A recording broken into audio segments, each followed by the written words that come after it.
tomorrow's festival, right? Let's hurry and find Dunyarzad.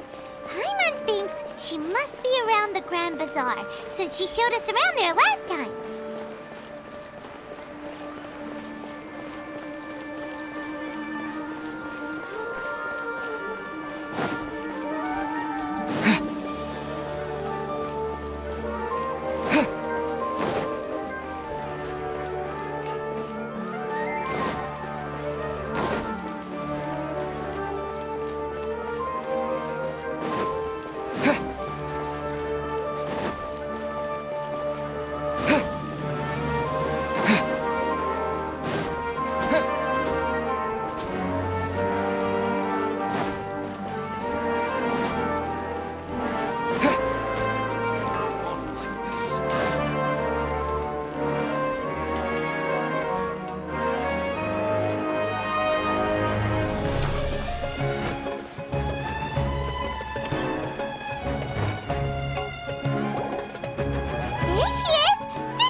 Just as promised, Traveler and Paimon.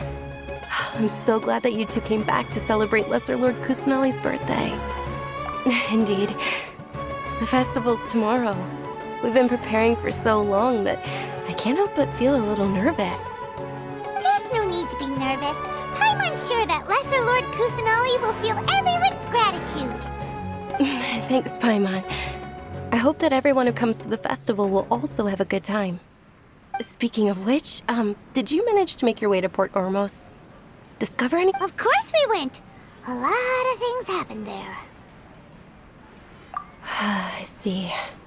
Sounds like you two had another exciting adventure. If there is another chance, I would love to join. My lady, if you went to Port Ormos in your current state, we'd both be in for a lifetime of trouble. Eavesdropping! It's called covert protection. Keeping an ear out for what's going on around my employer is part of the job. It's all right, Dia. I merely said I would like to go. I know better than to think my body could handle it. The festival's tomorrow. I've been doing nothing but causing trouble for you. So Dia, please take some time to relax. I'll be fine. Even when you put it that way, it still doesn't feel right. Don't worry, my guardian knight. Okay, fine, but only tonight. Tomorrow's a big day, and many no-good scumbags are gonna try to take advantage of that.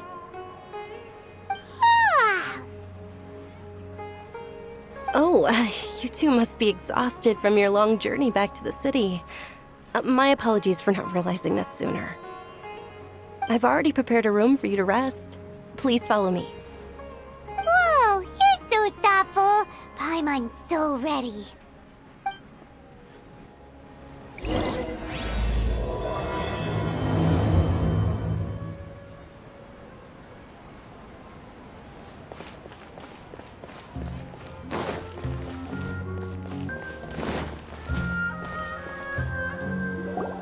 Here we are. It's also fairly close to where I've been staying. It looks really nice.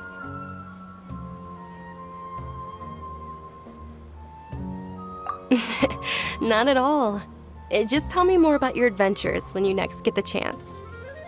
That's Paimon's specialty. Paimon can tell you stories next time.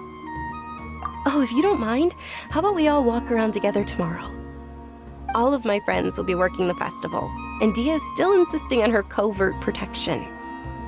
Yeah, it'll be pretty hard to relax and enjoy the festival if Dia's constantly hovering over you, right? Then let's meet at the nearby bazaar first thing tomorrow morning. Have a great night. It's a deal. Good night, Dunyarzad. I may be too excited to fall asleep tonight. See you tomorrow. Paimon's starting to really look forward to the Sub-Zero festival too. Will there be lots of yummy food? Oh no. Thinking about food is just gonna keep Paimon up all night. The earlier we sleep, the better. Let's go inside, traveler.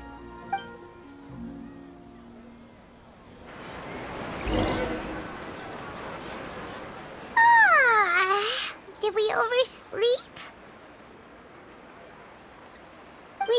meet Dunyarzad right away!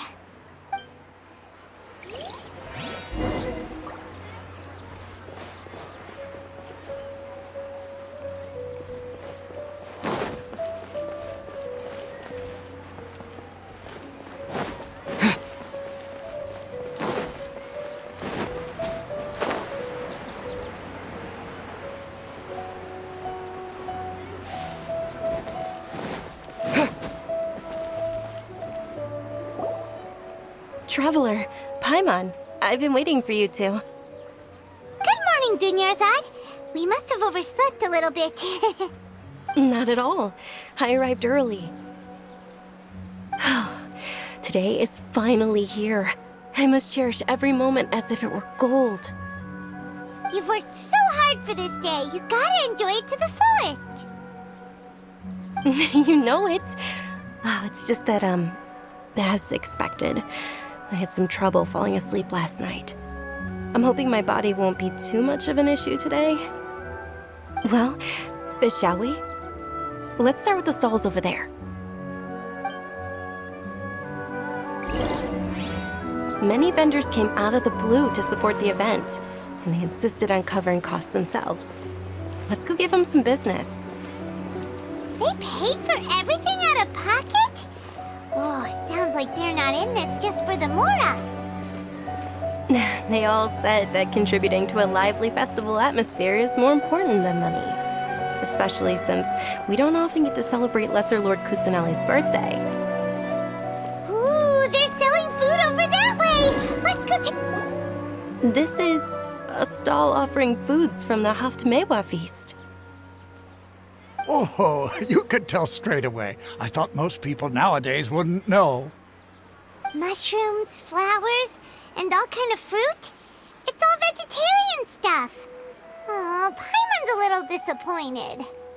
So, what's the Haftmewa feast you mentioned just now?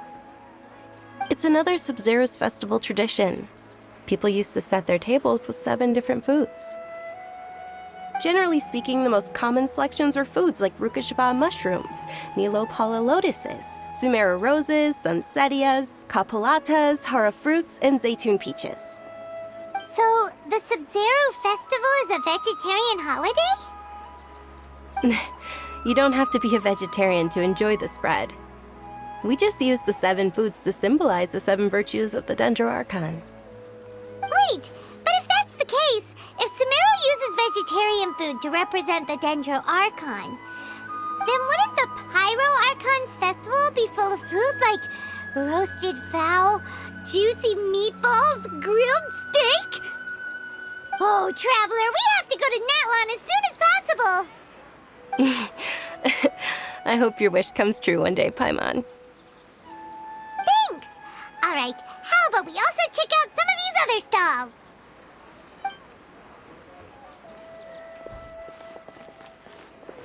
Dear customers, would you like to try your hand at alchemical divination? What's alchemical divination?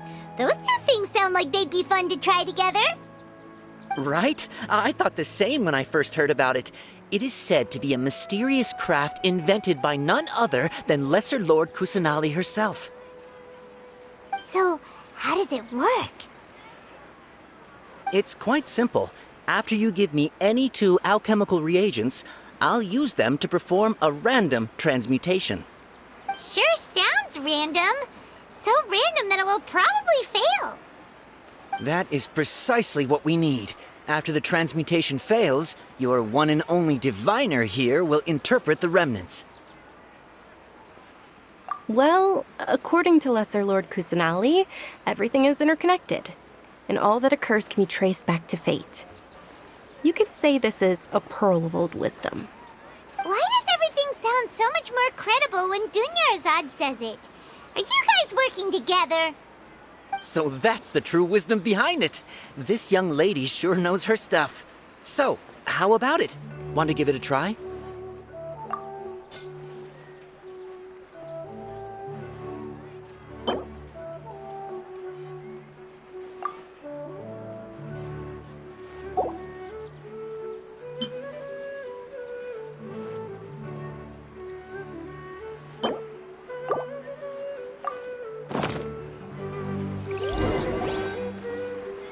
Okay, one moment.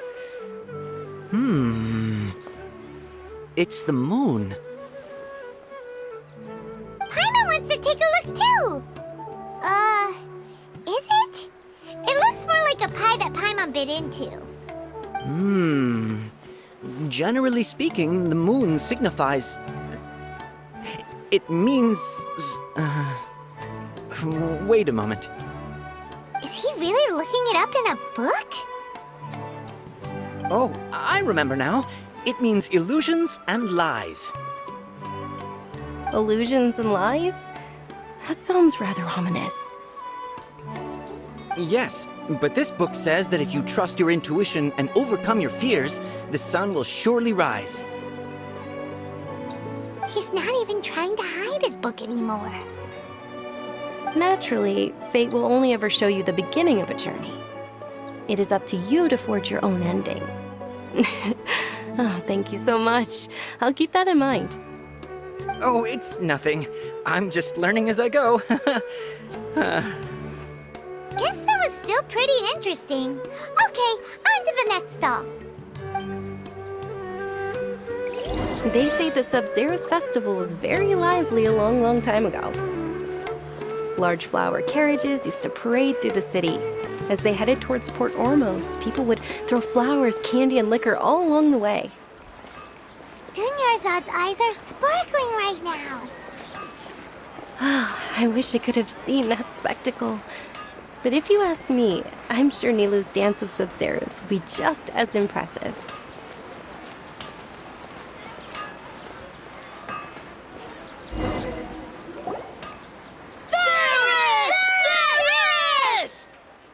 Attention! Soldiers, fall into formation if you want any Yalda candies.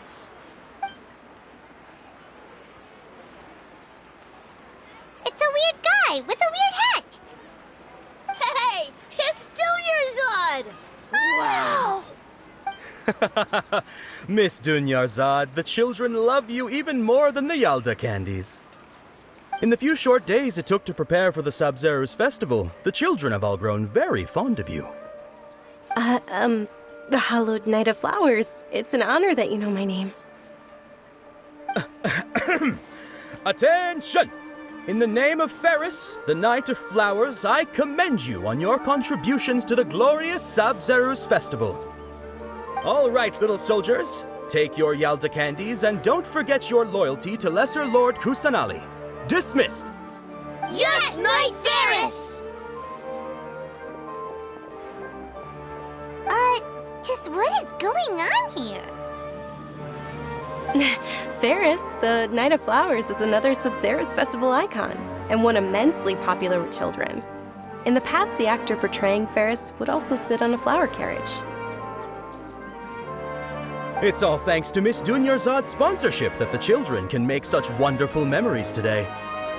As are we to you, Vihar. Oh, not at all. Oh, speaking of tradition, do you want some Yalda candies? They're a festival staple, and I happen to have some boxes readied here. Take a look and pick whichever one you want. Whichever one. Don't these boxes all look the same? That is the fun part. Each box contains a random flavor. It's up to the luck of the draw. Flavors include lavender melon, hara fruit, sunsetia. Ooh, those all sound pretty good. And there's also lizard tail and oni kabuto. Huh? What's up with those two flavors? Oni Kabuto is a little spicier than Lizard Tail. Dunyarzad, you tried them before? Traveler, help Paimon pick one. Paimon wants the Sunsetia flavor. It's all right. Paimon believes in you. I also believe in your intuition. Great! These boxes of candy are numbered 1 to 5 from left to right. Which one do you want?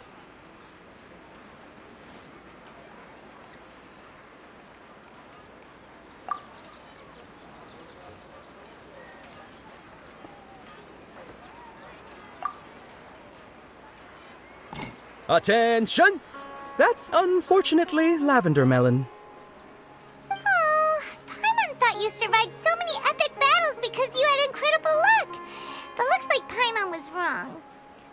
The Sunsetia-flavored candy was in box number 4.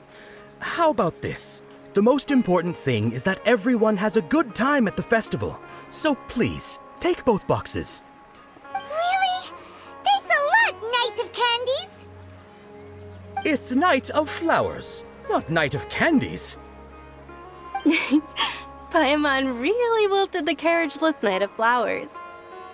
They all basically sound the same. We got our candy, so let's keep going. Oh, actually, I just remembered that I left something behind. Since you're here, can you come with me to get it?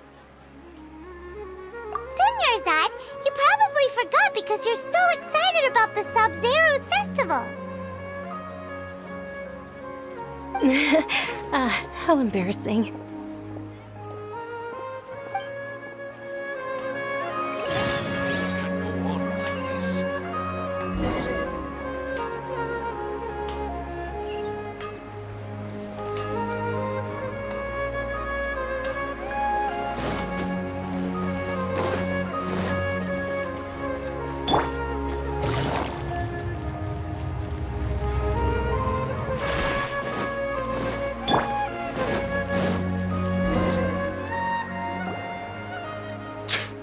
We're too late.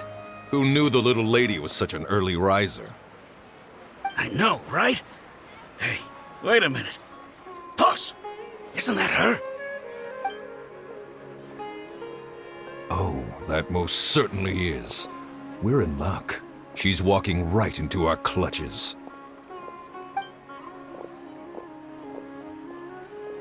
Those Eremites don't look like they're up to any good. Who are you? I don't believe the Homayanis hired you. That's right. We haven't received any of their mora, but I wonder how much the Homayanis would shell out to get you back.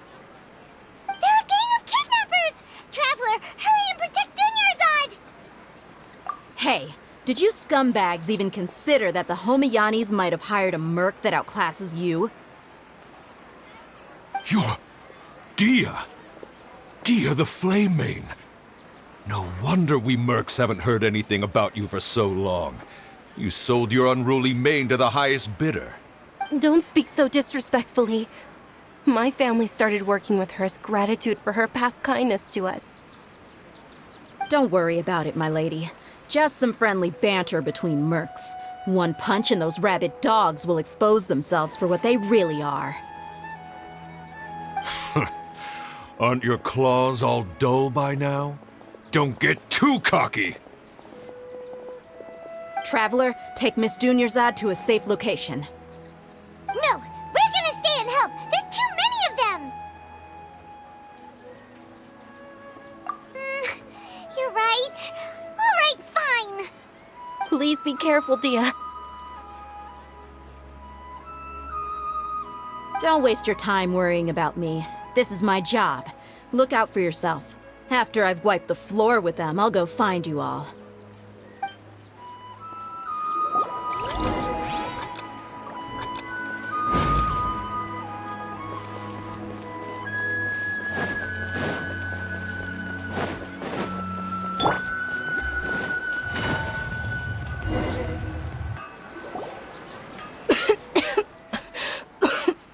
Dunyarzad, are you okay? You look a little pale. Are you in shock? I'm fine. My body always reacts like this whenever I exert myself too much. You sure you're okay? I'll be fine after some rest. I'm more worried about Dia. After all, none of this would have happened if I hadn't insisted on coming out today. Yeah, don't worry.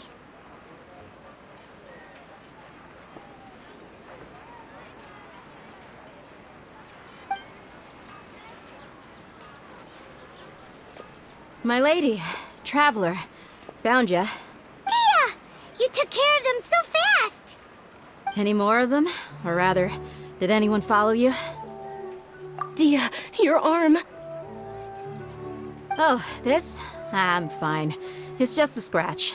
Normally, they wouldn't have been able to land a hit on me at all, but I'm still getting used to this new greatsword. Please, let me take a closer look. come on, it's nothing. Us mercs aren't as fragile as you think. Hold on, you said something about a new greatsword.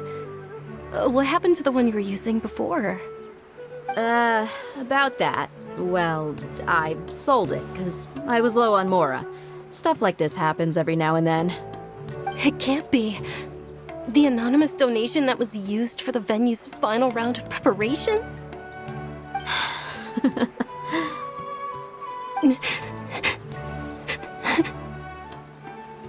Hey, Miss Dunyarzad, I wasn't trying to make you cry, and I'm not gonna lose my commission because I made my employer cry, am I? Okay, making your employer cry won't affect your commission, but selling your weapon without permission and getting hurt? I'll have to reevaluate your performance. You're so unreasonable, my lady. Thank you very much, Dia. Don't be like that. I get embarrassed really easily. Are you feeling unwell again, Dunyarzad? My lady, your condition. Traveler, can you take her somewhere to rest? I'll look around the area to make sure we're safe from an ambush. Truly, I'm sorry for the trouble, everyone.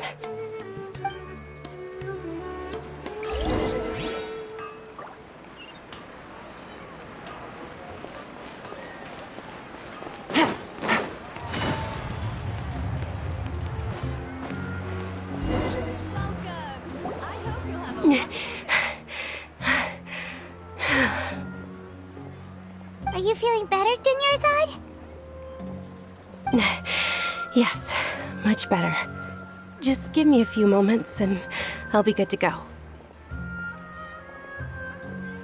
I didn't realize you were concerned about it.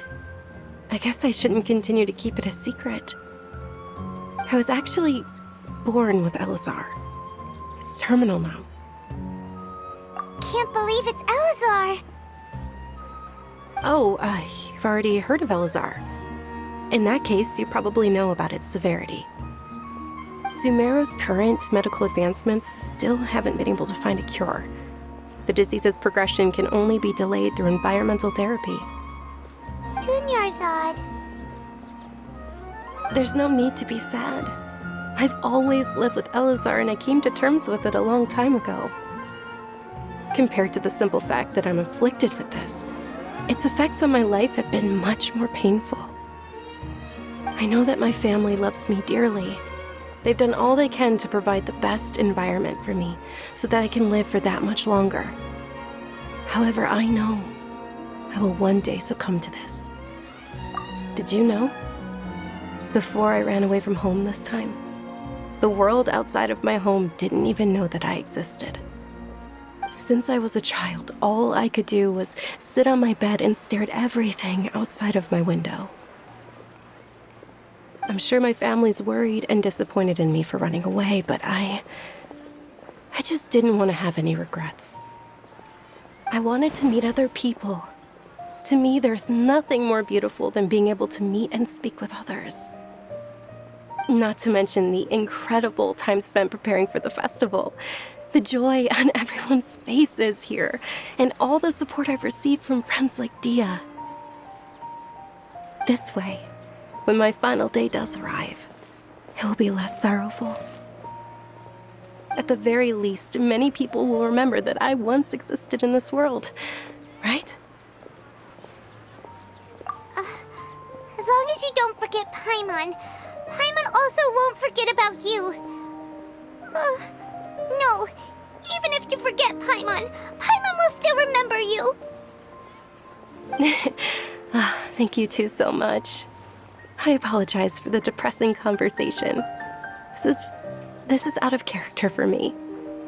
To be honest, Lesser Lord Kusanali gave me the courage to do all of this. If it weren't for her encouragement, I wouldn't have taken that first step.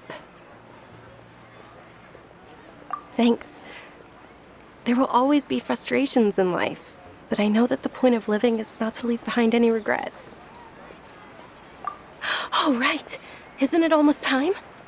Huh? Almost time for what? Isn't the Dance of Sub-Zeros about to begin? It's the part of the festival that I've been looking forward to the most. Nilu will recreate that legendary scene with her most splendid dancing. And the Sub-Zeros festival will conclude amid everyone's applause and blessings. And with that, my wish will also... Then what are we waiting for? Let's go to the stage! Yeah, we should still make it in time.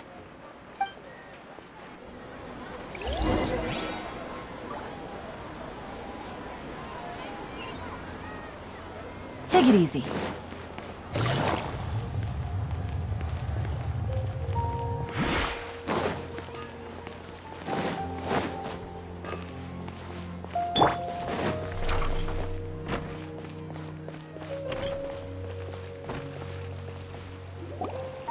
Were you not aware that the law prohibits this type of performance from taking place without prior permission? Over there! Someone's yelling at Nilu! I think I just saw the Academia's Grand Sage. Why is he here in person? But the Dance of Sub-Zeros is one of the key parts of the Sub-Zeros festival. If we can't perform it... The Sub-Zeros Festival. The law also prohibits the private hosting of large-scale religious festivals. Only the Academia can host such an event. If you continue to resist, we will have to order an investigation into every single event organizer. The Grand Sage has already granted you much leniency. I advise that you exercise tact. How did things turn out like this? The Academia was originally responsible for the Sub-Zeros festival, but they failed this responsibility for many years. I need to speak with them. This is a hard pill to swallow, but you're right. Things would only get worse. Art, dance. Aren't you ashamed of pursuing such frivolous and meaningless activities in this land of knowledge and reason? Our Archon created the utopia that is Sumeru City for all scholars who sought validity, verity, and truth, while people like you wish to defile it. No. I believe that our Archon never rejected the arts. Even the goddess of flowers dedicated a dance to her.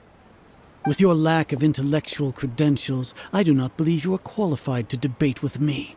What you should be doing is finding workers to tear down this ridiculous eyesore. When we return, have the scribe draft an ordinance before the next Nyagarbha day that prohibits public art performances. We will announce it to the public later via the Akasha. Understood. I will inform him when I return. The Sub-Zeros Festival. Go celebrate the birth of that god to your heart's content. Nilu, are you okay? Oh, Dunyarzad. You all saw that just now? The Grand Sage ordered us to stop the performance. Yeah. Let's go somewhere the Academia can't find us and perform there. But how do we let everyone know? And what about the atmosphere on the stage? Or we could get people to block them off so they can't interrupt the performance. No. They just threatened to investigate the organizers. If we were caught... Nilu, it's all right. Don't worry about it. But you've been looking forward to the Dance of Sub-Zeros so much. And I know how important this festival is to you. I don't want you to have any regrets. It's okay. Seeing you care this much about my feelings is more than enough. It would be too risky to continue the Sub-Zeros festival at this point. I don't want to get everyone in trouble. If you say so. But you can sneak out for the next Sub-Zeros festival, right? We'll make sure the next one is a smashing success. The next one. Yes, okay, it's a promise. It will be a smashing success. I can't believe this is how things turned out. Those heartless geezers. It really is okay. There's nothing we can do about it. Still, I'd be lying if I said I had no regrets. I would have loved to see Milu's dance.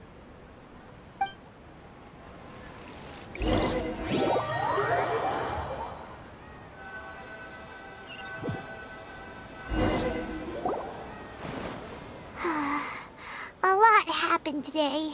It's a shame the festival ended the way it did. Nilu and Dunyarzad promised to make the next Sub-Zero's festival a success, but Dunyarzad is running out of time. Yeah.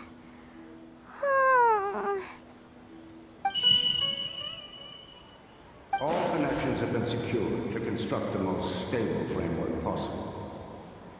The project has entered its most critical phase. Power has begun to flow from... We're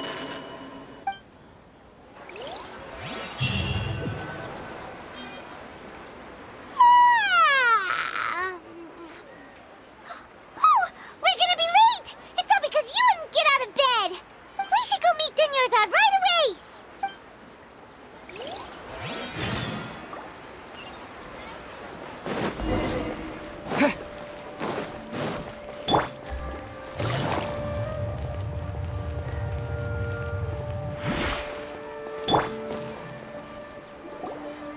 Good morning, Dunyarzad. Sorry we're late. Not at all. I arrived early. You seem kinda tired. Did you not get enough sleep? I'm doing well. There's no need to worry. Shall we go? Let's start with the stalls over there. Sure! Traveler? Why are you just standing there? Let's get going!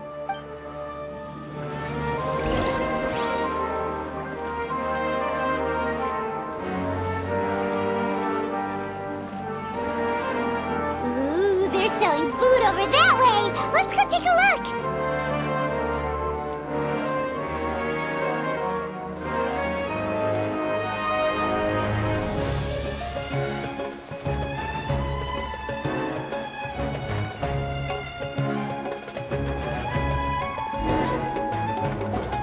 This is a stall offering foods from the Haftmewa feast.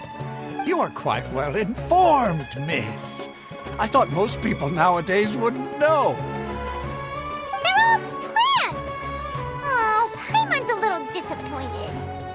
Actually, what is the Haftmewa feast you mentioned just now?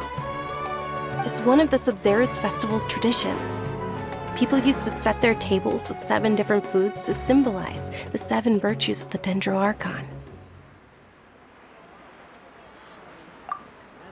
Appear to be in the form of the moon.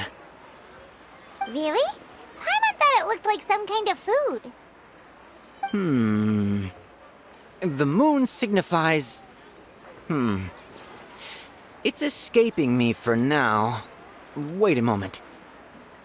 Is he really looking it up in a book? Oh, right. It means illusions and lies. But if you trust your intuition and overcome your fears, the sun will surely rise. Understood. I'll keep that in mind. Oh, it's nothing. I'm just learning as I go. Guess that was still pretty interesting. Okay, on to the next stall. So, where to next?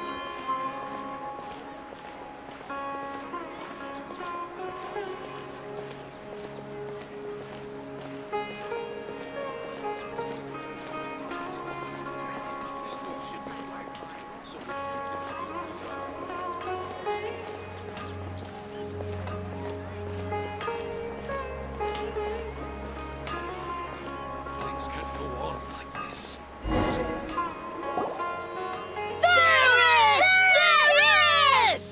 All right, soldiers. Now that you have your Yalda candies, don't forget your loyalty to Lesser Lord Kusanali. Dismissed! Yes, Knight Ferris! What's going on? Is this a play? Ferris, the Knight of Flowers, is another Sub-Zero's festival icon and one immensely popular with children. It's all thanks to Miss Dunyarzad's sponsorship that the children can meet the Knight of Flowers. Oh, do you want some Yalda candies? I happen to have some boxes ready here. Take a look and pick whichever one you want. What's to pick? Don't these boxes all look the same? It's not that simple.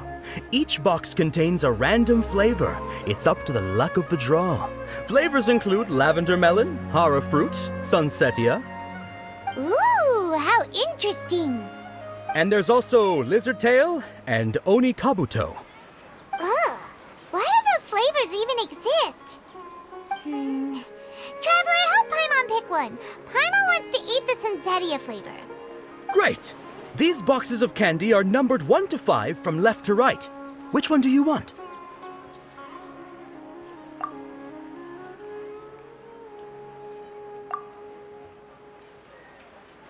Ah, excellently chosen. Number 4 is indeed Sunsetia. Ha-ha! Paimon bet you had incredible luck, and Paimon was right!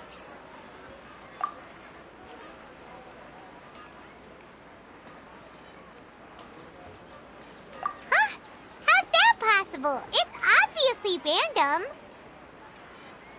Maybe we didn't sleep very well last night. Or maybe we slept too much.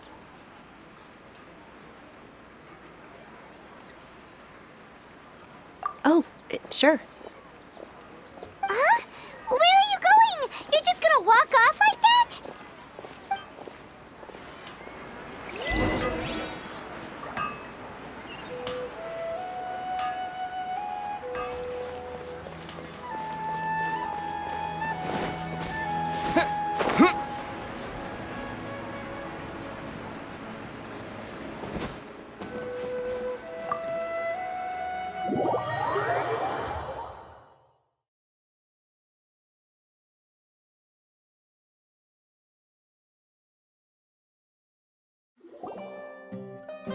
A feeling of deja vu? Oh, Paimon knows what that is. It's when you feel like you've already experienced whatever is going on. In that case, Paimon also felt something like that today. But that's just our brains playing tricks on us, isn't it? So why'd you run here in such a hurry?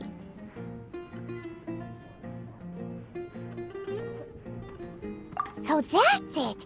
You're intentionally doing things you usually wouldn't and seeing if you still get that same feeling of deja vu. Welcome, you two! Are you here for lunch? What would you like to eat? Got it! You don't look like you're from these parts, but I gotta say, you've got good taste. I'll give this order to the kitchen.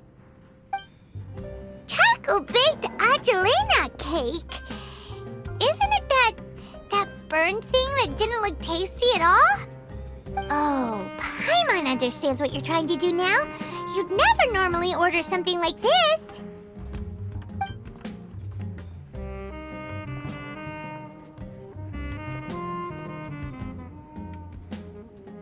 That thing? Are you really gonna eat it?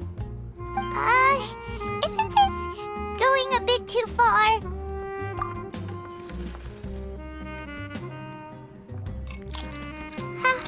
How was it? The look on your face is telling Paimon that it tasted awful. Then, you mean... That's impossible! We were just talking about how gross it looked! So, would this be a case of taste bud deja vu? Paimon also gets the impression that we've been here many times, even though we aren't regulars. How about we go out again and try something else?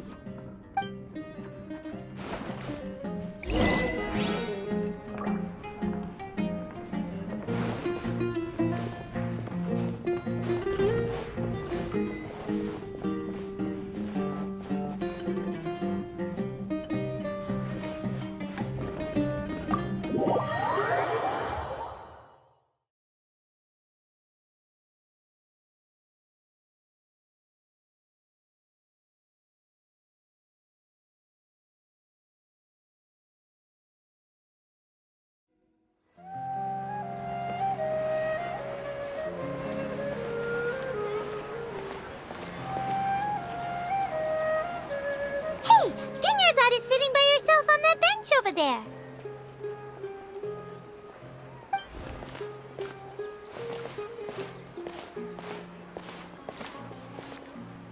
What a coincidence, Dunyarzad. We meet again. Why are you sitting here all by yourself? Oh, I ran into some kidnappers just now, but thankfully Dia came to my rescue. I started to feel unwell after that, so I sat down here. Kidnappers? Oh my goodness, are you hurt? I'm okay. Dia's arm got scratched, but it isn't serious. Whew. That's a big relief. But, Dunyarzad, you seem a little down today. It's the Sub-Zero's festival, and you've been looking forward to it so much! Not at all. I've always been like this. Excessive physical exertion or strong emotions tend to aggravate my illness. Besides, no matter how amazing today may be, it is but a single day. After however many more days, my time will come to an end. Paimon doesn't quite follow you, and Paimon feels like something's really got you down right now. It really is fine. I don't mind. Huh? Did something happen? Dunyarzad, have you ever felt deja vu? You know, like when you've already experienced something that's happening right now? Deja vu? No. But my days have been the same for years now. Even if I were feeling deja vu, I suppose I would already be used to it. Oh, Paimon sees. Then, is it only the two of us? It's almost time. Huh? Time for what? Nilou's Dance of Sub-Zeros is about to begin. Let's go.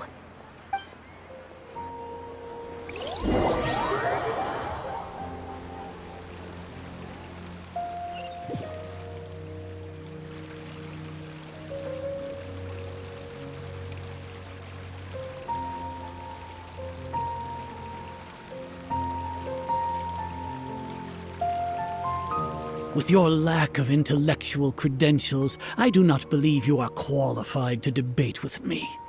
What you should be doing is finding workers to tear down this ridiculous eyesore.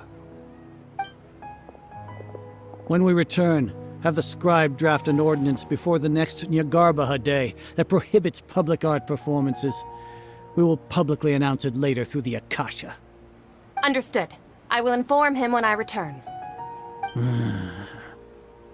The Sub-Zero's festival. Go celebrate the birth of that god to your heart's content.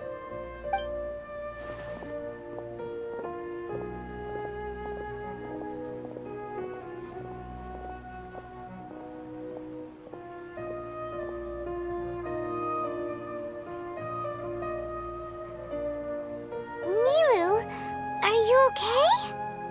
Oh, Dunyarzad.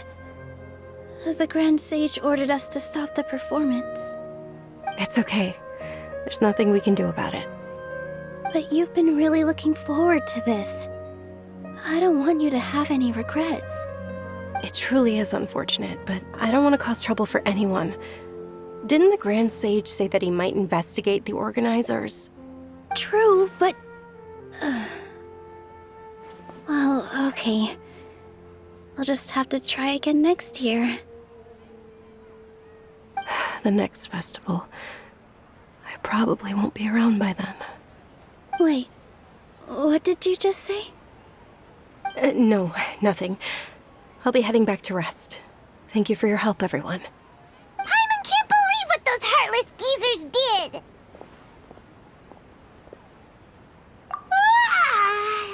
Did Dunyarzad already go back? We should also return and get some sleep.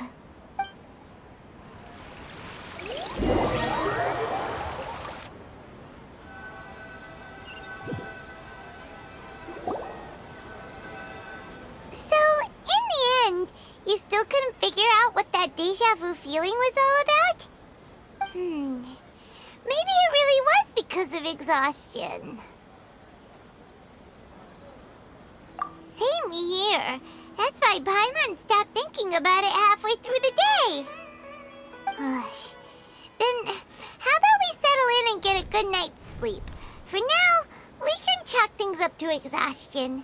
We can do more thinking tomorrow. Observing a modest drop in the output of jnana energy, but values still remain within normal parameters. Continue to monitor for variances in the data and find the cause as soon as possible.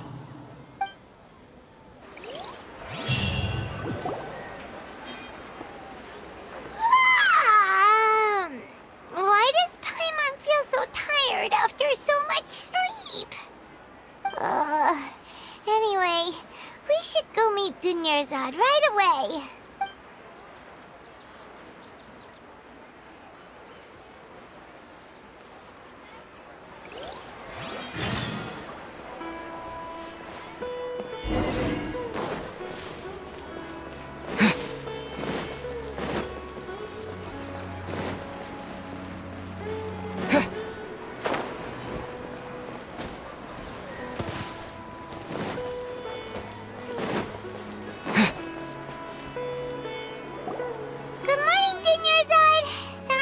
You waiting? Not at all. I arrived early. Huh? Paimon thinks you sound kinda tired. Did you not get enough sleep? I'm doing well. There's no need to worry. Shall we go? Let's start with the stalls over there. Great idea! Let's get going! Traveler?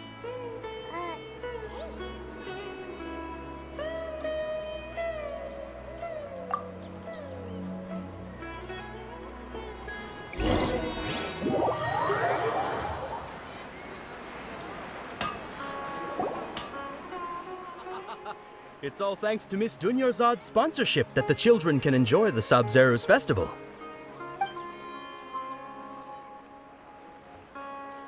Oh, are you interested in Yalda candies? I have some boxes of candy here. Pick whichever one you want. Not much of a choice. All these boxes look the same. It's not that simple. Each box contains a random flavor. It's up to the luck of the draw. Flavors include lavender melon, hara fruit, sunsetia. They all sound pretty tasty. And there's also lizard tail and oni kabuto. Huh? What were those last two? He'll help me choose. Paimon wants to eat the sunsetia flavor. No problem. These boxes of candy are numbered 1 to 5 from left to right. Which one do you want? Oh, I like your confidence. No hesitation at all. Oh, congratulations! Number 4 is indeed Sunsetia.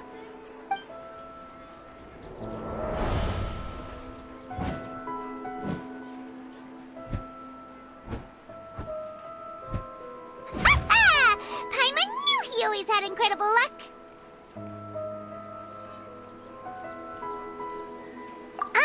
Paimon's not really interested in the other flavors.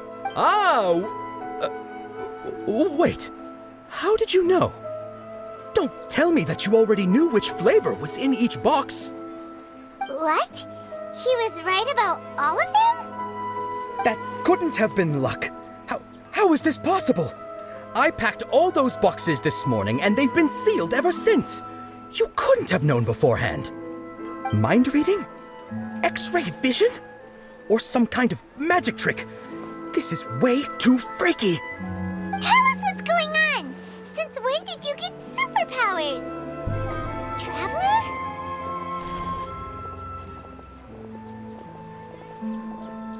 Hey, where are you going? What's going on? Did you see something?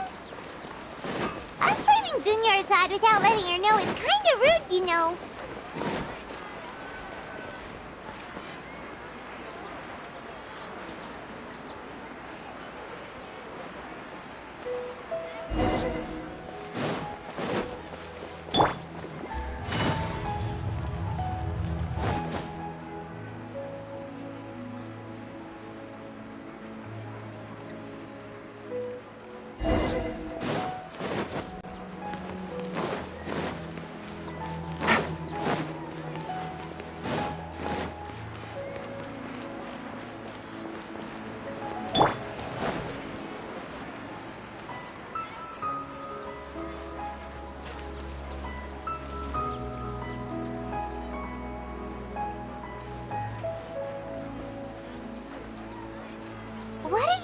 for? Why did we come here?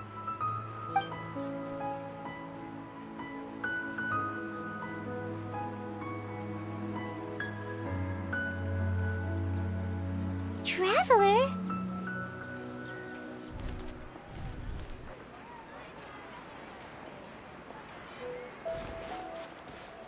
That's...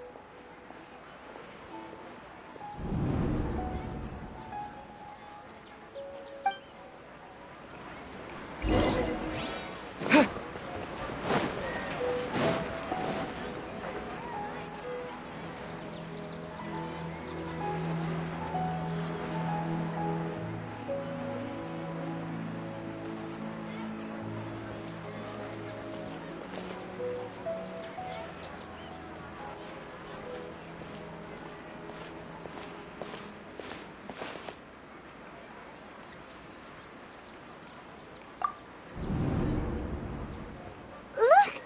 That's... Isn't that Dunyarzad? What's happening here?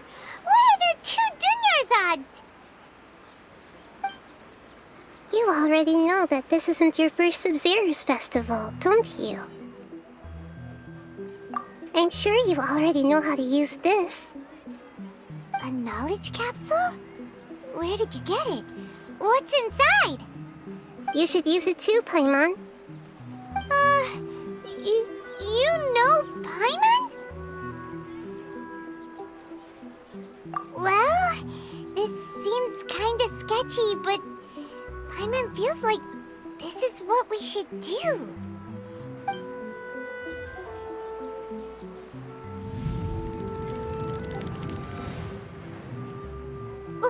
What the?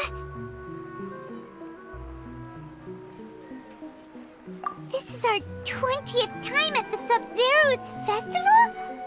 Huh? No. The 30th? 40th? Just how many times have we been to the Sub-Zero's festival? Have we been trapped in a single day? If it weren't for you, we wouldn't have even realized. What the heck was inside that knowledge capsule? Your memories are still scrambled? Try your best to remember. This isn't the first time we've met, and I answered that question a long time ago. Let Paimon think. Oh, it's coming back. Meeting you was the real catalyst for restoring our memories, and the knowledge capsule was just your means of showing our minds the way. What about everyone else? Why are you only helping the two of us? Your sense of deja vu is stronger than everyone else's, yes? As for an explanation, you two received the blessing of Dendro, and you also have special, sensitive constitutions. It was as if a single sheet of paper was separating those memories from your consciousness. A familiar question. I think this is the 7th time you asked that. As you can see, she isn't doing well. You probably sensed it too. The Dunyarzad you were just with is different from the first Dunyarzad you met. That first Dunyarzad is in front of you right now, and she doesn't have a lot of time left.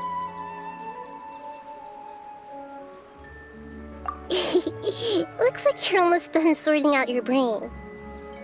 Oh yeah, I'm Nahida. Good, you passed the test. What's happening? You can awaken our memories, and you seem like you know what's going on. Oh, wait, please don't tell Paimon even you don't know. Everything in this world runs in a loop. This cycle is called a samsara. You, me, and everyone else are all stuck inside a one-day samsara. As for the truth, that's on you to find out. If you were told the truth instead of discovering it yourselves, it would literally blow your minds. I don't know how you'd be after that. I can only give you surface-level help, like bits of information and subtle hints. For the rest of the time, I'll be doing all I can to slow down Dunyarzad's illness. She looks like she isn't doing well at all. Her illness gets worse after each Sub-Zero's festival. If we can break out of the samsara, I might be able to save her. But as things are right now, she's just a small bird in the sky that's about to lose its last feathers. All I can do is raise a gale to delay her fall. You sure love to use weird analogies. Analogies are wonderful tools. They let you use existing knowledge to understand unfamiliar things. Okay, so, with what you know so far, what do you think the truth is?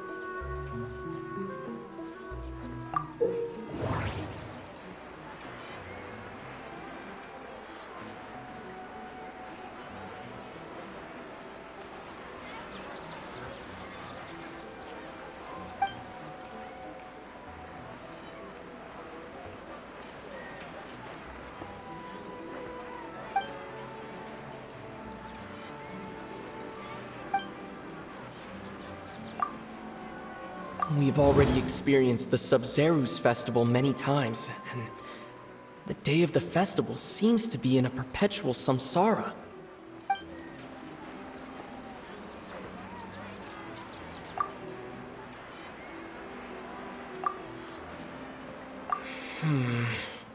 I can't seem to cohesively piece everything together.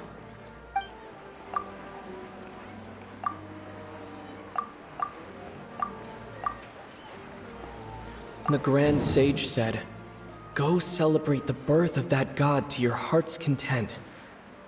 Did he mean something more?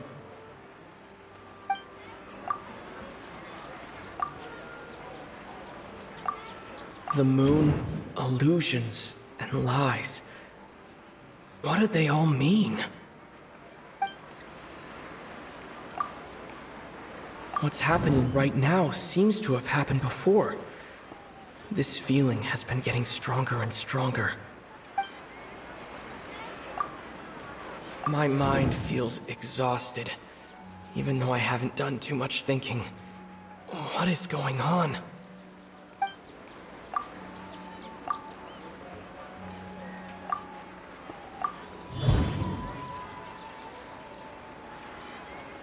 That should be it. The flow of time is endlessly cycling within one single day. A time loop. You've given similarly wrong answers in the past. A pity. Still the wrong answer? Paimon thought that made a lot of sense. It feels like time's just repeating itself. A simple time loop can't explain some of the phenomena. You two are still missing a lot of information. Unfortunately, I can't give you any more hints.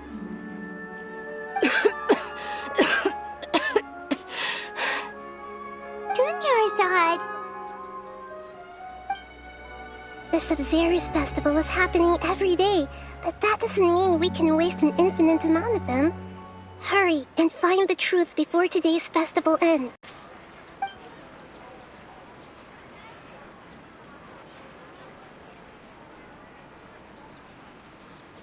Let's think about our current situation. To save Dunyarzad, we have to escape the samsara of the Sub-Zeru's festival. And to do that, we need to figure out what's happening. The truth. Nahida rejected the idea of a time loop, so we must have missed something, right? Paimon's memories say that we've already done this many times, but let's go talk to people again. It's more productive than sitting here and scratching our heads. Why don't we start with those stall owners?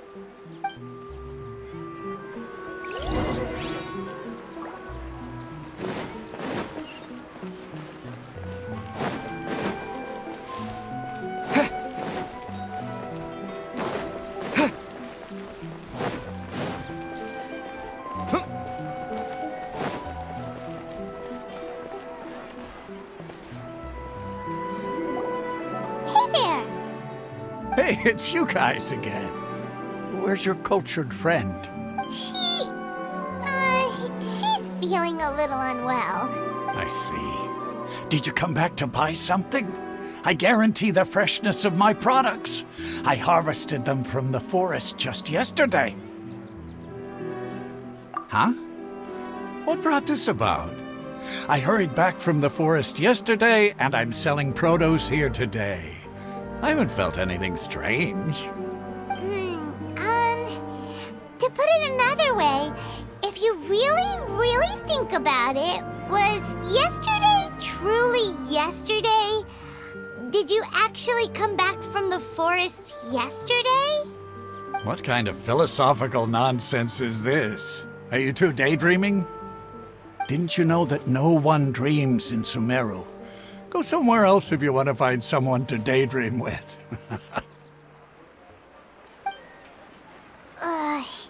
He actually has a point. Is this a dream? Is everyone dreaming? True. It's so weird that people here don't dream. Why is that? Anyway, if this all really were just a dream, we would have woken up a long time ago. Let's keep asking around.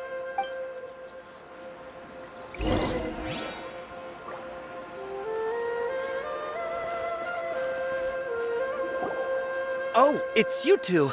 Was my divination so accurate that you felt compelled to compliment me in person? Ooh, I knew it! I told you, the god's divination is highly accurate. You just hadn't fully understood its significance yet. You're really excited about this, huh? That's exactly why we came back. Help us better understand it. Help you better understand it? Well, that isn't exactly what I excel at. So, you're admitting that you don't have a clue? Anyway, what kind of situation did you get into? Huh? Hold on a second. I thought you guys just lost your wallet or fell for a scam. What you just said, are you serious? Does that kind of thing actually happen in real life? I knew you weren't going to believe it. Marvelous. Truly marvelous. I believe you. Recall the interpretation of your divination, the moon, illusions, and lies. It really felt like an omen. When you say it like that, the divination does sound like it's related to what's going on. Can you read any more into it? I believe that the Archon's revelations are never more than vague hints. Anything more specific is beyond the reach of mere mortals. The book only says, if you trust your instincts and overcome your fears, the sun will surely rise. So that's how it is. Looks like fortune-telling is just fortune-telling. It's no good for practical problems. We haven't made any progress. Who else can we talk to? Paimon remembers that we tried talking to her a couple of times, but she always thinks we're playing pranks on her. You think she'll brush us off again? Yeah, if we tap into Dia's strong sense of responsibility as a mercenary, then she'll definitely take us seriously. At this time of day, Dia's probably just finished beating up those kidnappers. Let's go find her.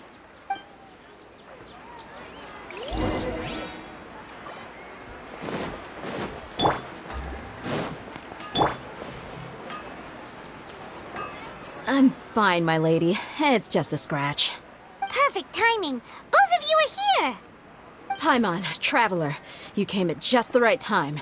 Listen, there was a dangerous Huh? You saw? Then why didn't you jump in earlier?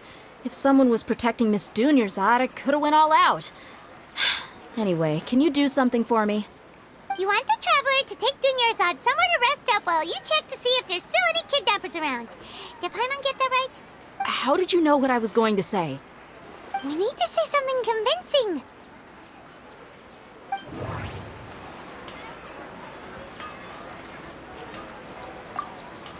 People in Sumeru don't dream.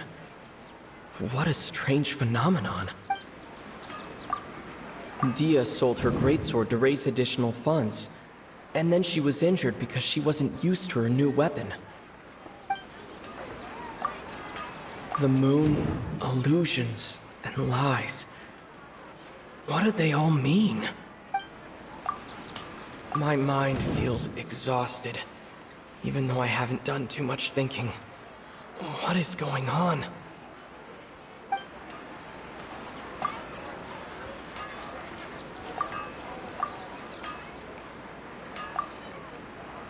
Tell her, Traveler!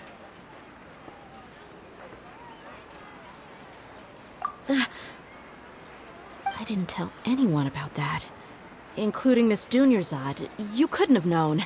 And just now, you literally took the words right out of my mouth. What's going on? All right, so this is the situation.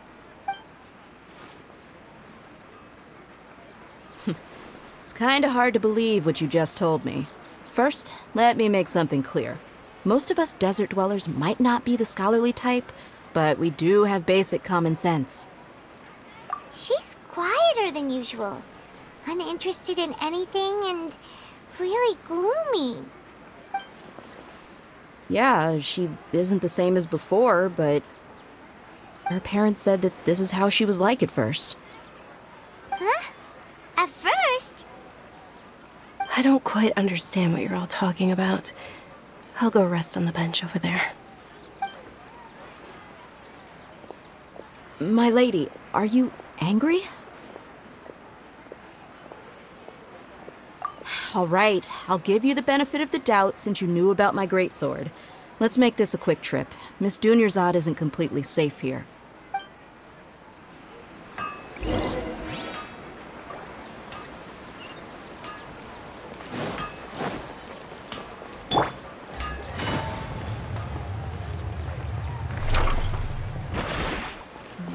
Take it easy.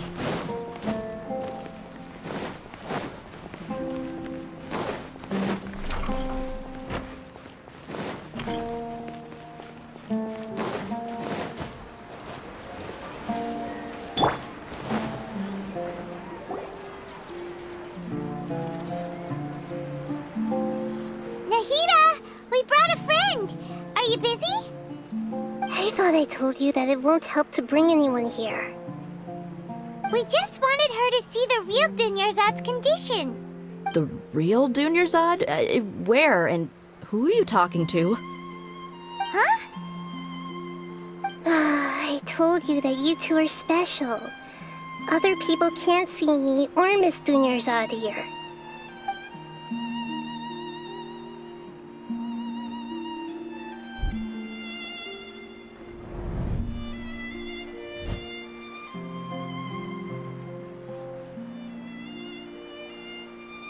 Hold on. Over there.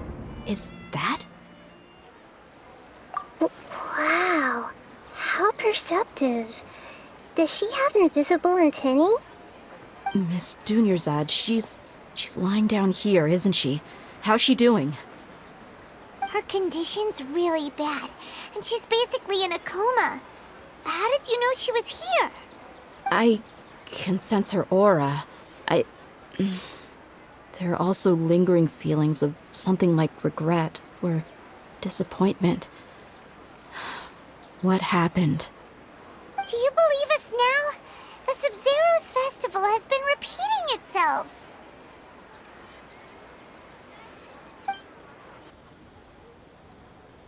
So, you think the sages are behind this? Yeah, they've always been against us. Wouldn't surprise me if they're using the Akasha to intentionally repeat the Sub-Zero's festival as a sick joke. You have a point. Aside from the Dendro Archon, the Academia's sages are the only ones in Sumeru who could pull off something like this. Maybe there's more to the Akasha than we know. Right! Didn't you awaken our memories using something that looked like a knowledge capsule? That means you must know something about the Akasha! The Akasha relies on the power of a gnosis to operate, as it is the manifestation of the God of Wisdom's power. It compiles the wisdom of the entire populace, and it grants knowledge to the people. A gnosis could do that? No wonder the Akasha is so magical. It's being powered by the gnosis of Sumeru's Archon. So, this Nahida you mentioned, what did she say? She said, and Paimon quotes, "The Akasha relies on the power of a gnosis to operate, as it is the manifestation of the God of Wisdom's power. It compiles the wisdom of the entire populace and it grants knowledge to the people." Compiles the wisdom of the entire populace and grants knowledge to the people. Wait. I get the grants knowledge part. That's what people have always used the Akasha for. But compiling the entire populace's wisdom? How does that work? Did she mean that the sages enter new knowledge into the Akasha? Oh yeah, that sounds about right. What do you think?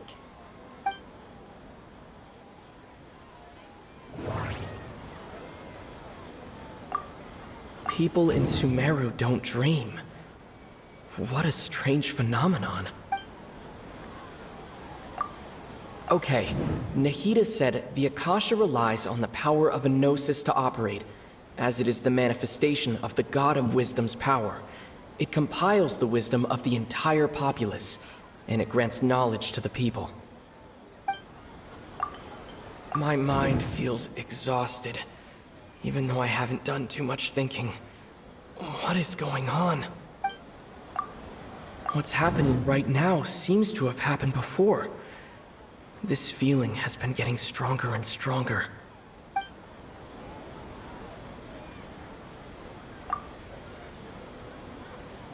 People in Sumeru don't dream. What a strange phenomenon. Okay, Nahida said the Akasha relies on the power of a gnosis to operate.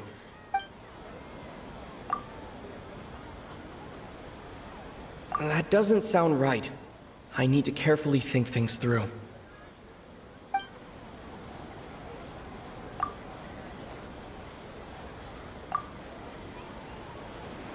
You mean the Akasha is causing our mental fatigue? Huh. Now that I think about it, my head's been feeling unusually heavy. When the desert dwellers set off on their quest for knowledge, a sage once said, "Knowledge always comes at a price." Compiling the entire country's knowledge. You think the Akasha pulled a 180 and is extracting information from us? Who knows? The Akasha can put knowledge into our heads, so who's to say that it can't also poke around in there? We don't know any specifics. What's the point of doing something like that? Just think about it. If you could combine the knowledge of every single person in Sumeru, then you can basically turn Sumeru City into a single massive brain. This hive mind could make breakthroughs in problems that even the smartest geniuses can't crack. An excellent deduction. And the analogy comparing Sumeru City to a massive brain? I love it. In that case, we should take off our Akasha terminals right away. Maybe that'll solve this problem. Yeah, I was only wearing this for show in the first place. Didn't expect the sages to cook up such a conspiracy. Mark my words, when this is over, I'm getting evidence and exposing this whole thing to the public.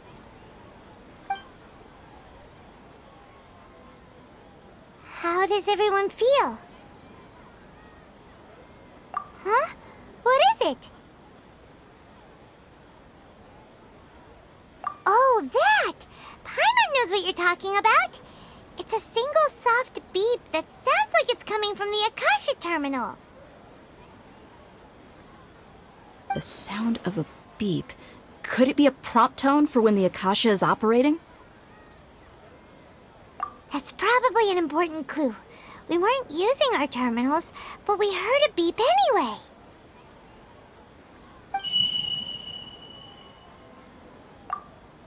Traveler, did you hear that? I heard it too. Our ears aren't messing with us. There was definitely a beep, but it sounded like it was coming from inside my head. We took off our Akasha terminals.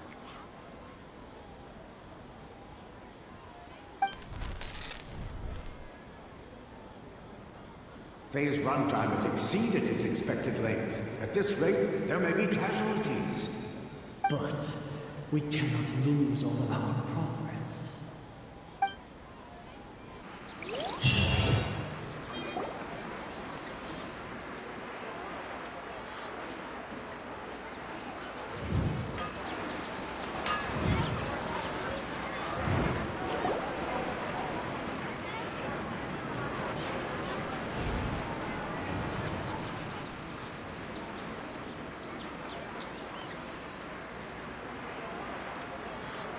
Paimon remembers everything! Good. You adapted quickly this time. We definitely took off our Akasha terminals last night, but we still heard that beep. Why is that?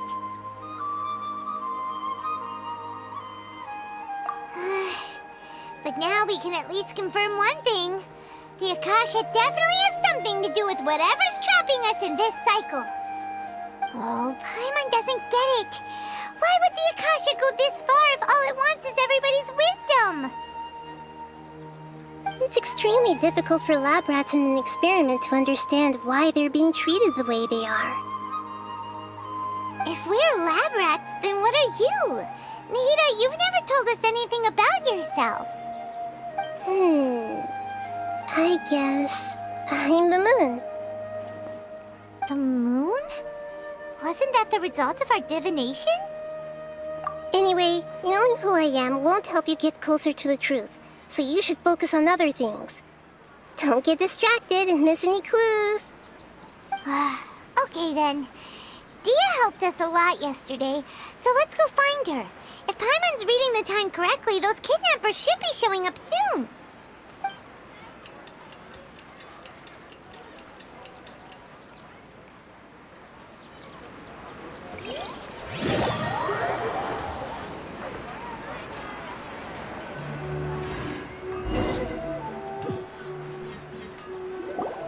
Ah, there you are. I've already taken care of those kidnappers. My lady, did you get hurt? Dia? What's wrong? Why are you both gawking at me like that? You didn't get hurt this time. Huh? What do you mean this time? Why are you so surprised that I managed to get out unscathed? Those kids were amateurs.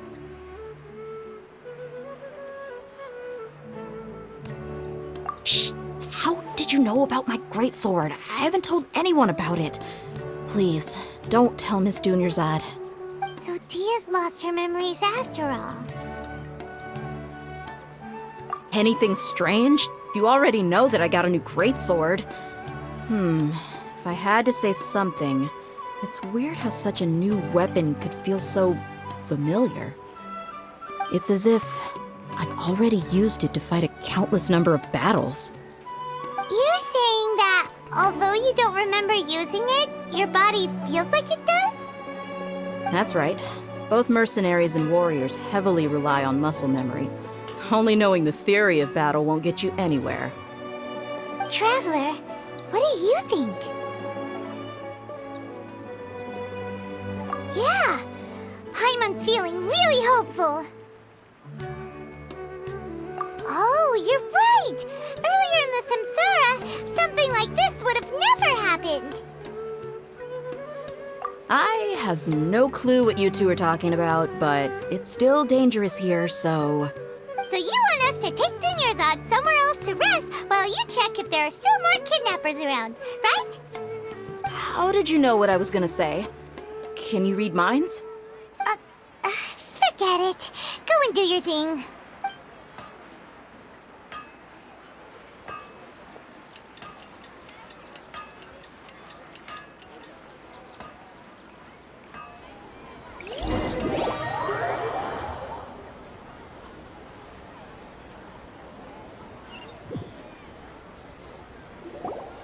Whew, it's finally nighttime. Aside from Dia not getting injured, everything seems to have stayed the same. Listen, Nahida, we found out that Dia got out just fine today, even though she got injured every other time she fought the kidnappers. Do you think the Samsara has been broken? Have we saved Dunyarzad? Really? Good job on all that progress. Get some good sleep tonight. Hey, what kind of an answer is that? Tomorrow will come. Everyone assumes this is common knowledge, but the only way you can know that for sure is if you experience tomorrow. How many todays has it been? Is it possible that today will be followed by yesterday? Does tomorrow truly exist as anything beyond a made-up concept? It's even possible that this entire world is a lie, and the history of the whole world has just been one endless Sub-Zero's festival. Okay, no more. Paimon's brain is already shut down. That's why it makes no sense to waste your energy thinking about things you will learn tomorrow. Get some good rest. You know, use the bathroom and flush your anxiety dookie away. Huh? Hold on, what did you just say? Did Paimon hear you correctly? Huh? People always say they feel a sense of relief after they take a duk-duk. That's why I suggested you could try that. Is that so strange? It's so strange and so against common sense that Paimon's at a loss for words. You were sounding kind of smart just a minute ago. Yeah, even though it's happy and lively at the Sub-Zero's festival every day, it feels like it's been a long time since we've really gotten to relax. Let's go back to our room.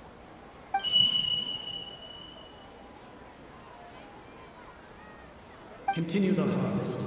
Compared to what we stand to achieve, these sacrifices are trivial.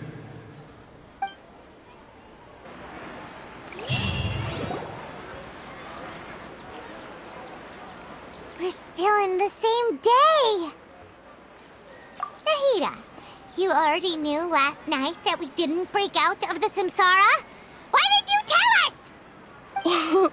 Would there have been a point? You would have spent the night with new worries, with tomorrow still out of reach. In that case, you might as well rest within that brief moment of hope. An opportunity like that doesn't come by often, and I thought it might help you clear your minds. Paimon thought that Duke did that! Whatever. Guess you were looking out for us after all. Of course. In the time we've been together, you two have been everything to me. Paimon's flattered and everything, but maybe you're taking things a little fast. What I mean is, even though I had asked you to solve this puzzle, you two are still the only ones who can see me and sense my presence. In other words, if you weren't here, I may as well not exist. That's why you two have been everything to me. Get it? Nahida's talking about confusing stuff again. Anyway, that's enough chit-chat. So, Traveler, did the new clues yesterday help you gain a new understanding of the situation? Huh? Why are you scrapping your previous theory? Oh, yeah! You're right! Gosh, how did we not notice that? In a simple time loop, people's physical conditions should also reset. So, what's your new hypothesis?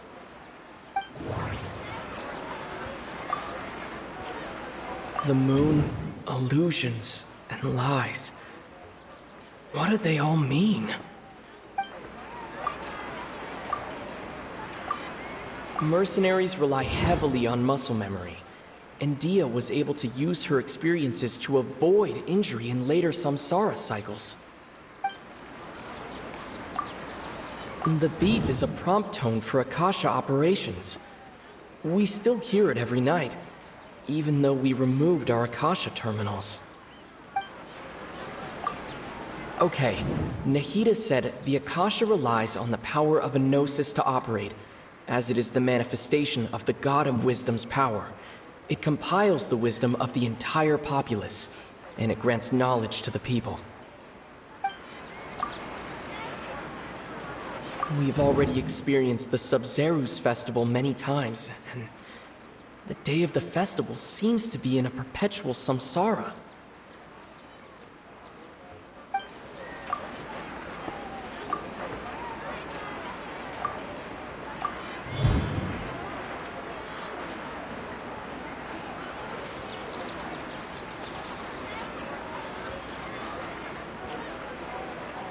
If all our memories of a day are erased at the end of that day, then we would unwittingly relive the same day again and again.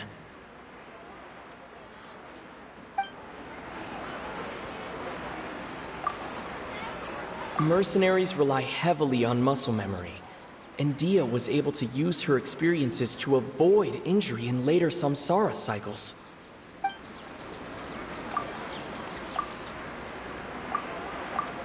Okay, Nahida said the Akasha relies on the power.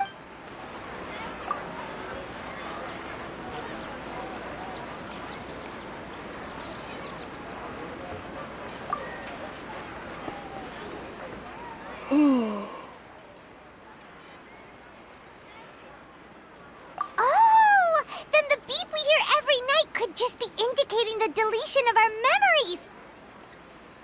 That's why when we wake up, everyone thinks the Sub-Zero's festival hasn't happened yet. It's already the next day, but everyone still thinks it's the day before.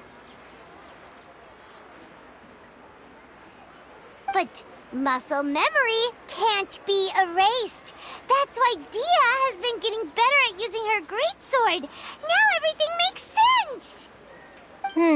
A brilliant deduction.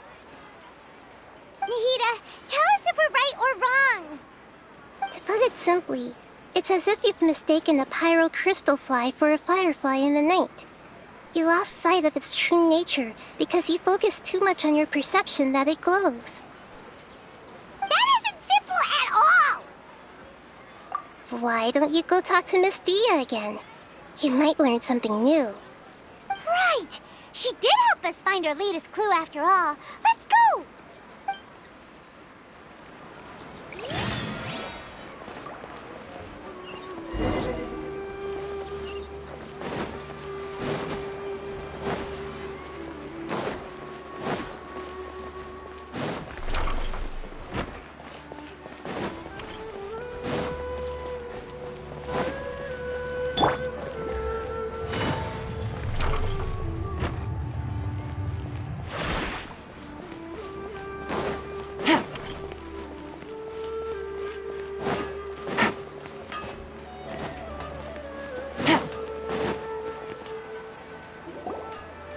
There you are. Really took me a while to find you. As expected, Dia also didn't get hurt today. Get hurt? Why would I? Don't underestimate me. Well, you're still getting used to your new greatsword. Huh. Truth be told, I also think it's pretty strange. It just suddenly felt so familiar in my hands and... wait a second! How did you know I got a new greatsword to begin with? I didn't tell anyone about it. Traveler, could you explain the situation to her today? Paimon's gotten a little sick of doing it. Oh, that works.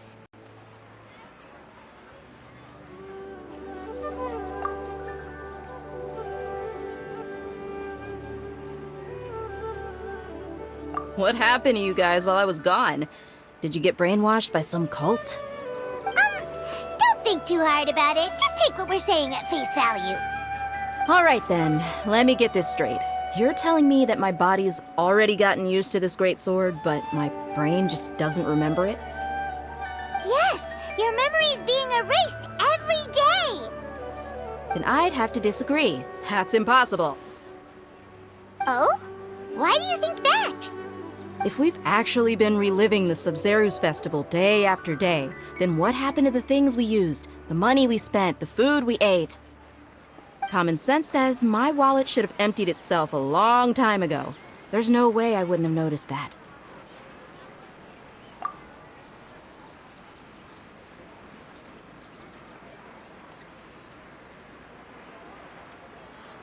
Right! They could use the Akasha to record what everyone did that day, and then use the city's resources to replenish everything! It's not very likely, but it's also not impossible. No, it is impossible. I've got proof. You have proof? Where? You two are surprisingly serious about this nonsensical discussion. Fine, I'll play along for a little longer. Come with me, Miss Dunyarzad. Please come along as well. I still can't guarantee that this area is safe.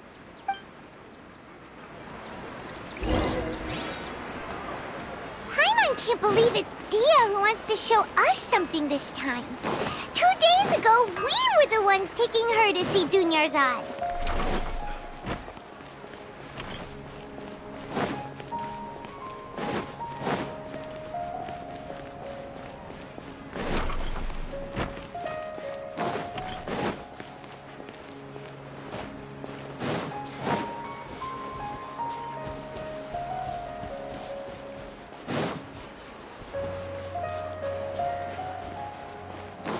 Take it easy. This is it. Huh? This is a wooden training dummy. What about it? See those marks on the dummy? Those are the result of several days' worth of practice. Let's say the sages didn't replace it every day. Shouldn't it be hacked to pieces by now? That's true, but what if they did? Then the sages would have had to reproduce every mark I left during previous training sessions. I'm a professional fighter. My martial school has always emphasized the importance of refined control. The force, angle, and entry point of each strike is calculated and deliberate. That's why I remember every mark on the dummy, as well as my state of mind as I made each strike. It's just as they say, each swordsman has their own unique style, and even the same swordsman can't make the same cut twice. It would be impossible to copy these marks. Is it really impossible? What if they used some fancy machine to carve every single mark? People often say that a camera's photo can never replace an artist's painting because the former has no spirit to it. The same thing applies here. At a mere glance, I can differentiate carved marks from the results of combat training. Whew, I hope that cleared things up for you. Hey, is this that new brain exercise game that's been super popular with the scholars lately? It's surprisingly fun. Anyway, it's getting late. I should escort Miss Dunyarzad to Nilu's stage. See you later. Well, back to square one. Is our memory deletion theory also wrong?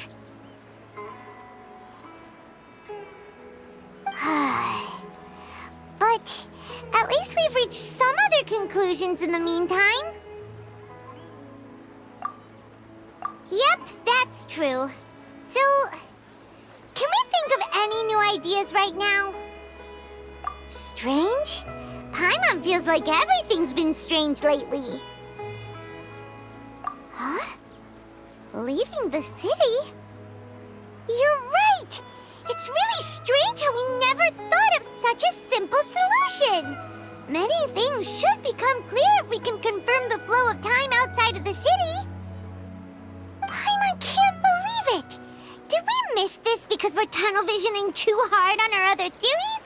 Or because we're just too tired? How about we go back and ask Nahida? Maybe we've forgotten something about leaving the city.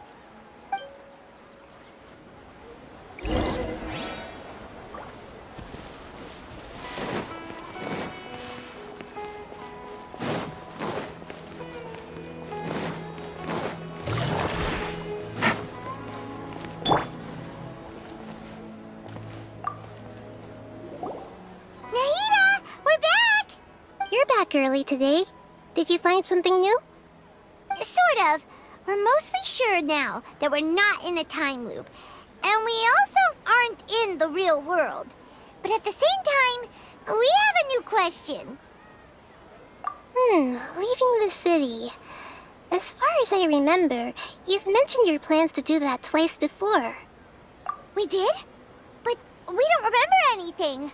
What happened after we talked about those plans? What did we say when we got back? Let me think. I don't think you ever actually told me what the outcome was. Oh, it's probably more accurate to say that both times you never came back the whole night. But you two sometimes stay out the entire night anyway, so at the time, I didn't think too much about it.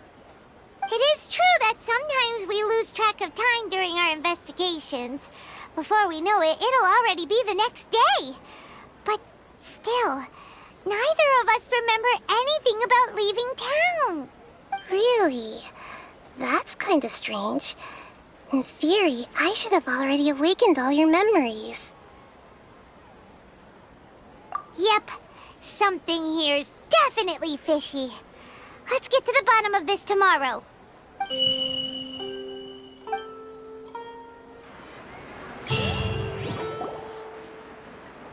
Our memories are back! About that. Well, where should Paimon begin? Traveler, aside from your memories that were just restored, I have another message for you.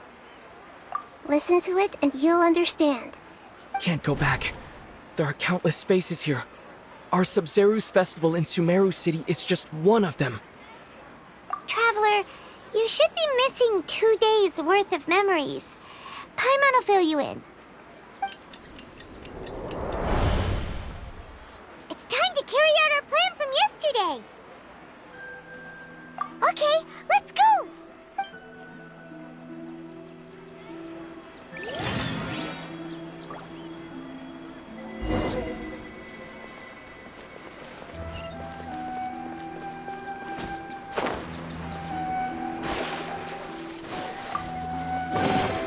Is this an answer from this world?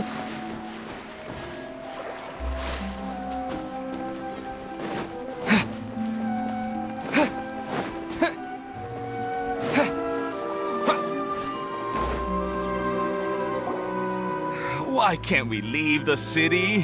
What is the Academia up to now? Don't ask me. It's not like I can tell you anything. This is a direct order from the Grand Sage. Just wait until tomorrow. I have a real emergency. My goods have already arrived at Port Ormos. If I don't hurry, they'll be stolen. That's your problem. Make sure you make a request in advance next time. But it's not like you can just predict business matters in advance. It looks like the Academia already announced a lockdown for Sumeru City today. How completely unsurprising. Let's go and question them. Hello, sir. Why can't we leave the city today? Here we go again. Don't ask me. I don't know either. We just received an order that no one is allowed to enter or exit Sumeru today. They didn't tell us anything else. Angering me won't get you anywhere. If I had that kind of insider info, I would have left this stupid post long ago. It looks like he really doesn't know. If we can't get anything out of him, let's take matters into our own hands. Why don't we climb over the walls? Those guards can't be everywhere at once. This is a good spot, and the guard hasn't noticed us at all. Let's hurry! Huh? Why? Are you going to leave Paimon behind? But what if things get really weird out there and you get into some trouble? Then Paimon won't be able to help you. Oh, Paimon knows that Paimon can't do much, but we've always been together, haven't we? Okay. Paimon will wait for you. Promise Paimon that you'll come back as soon as possible. Just a quick look. And please, be careful.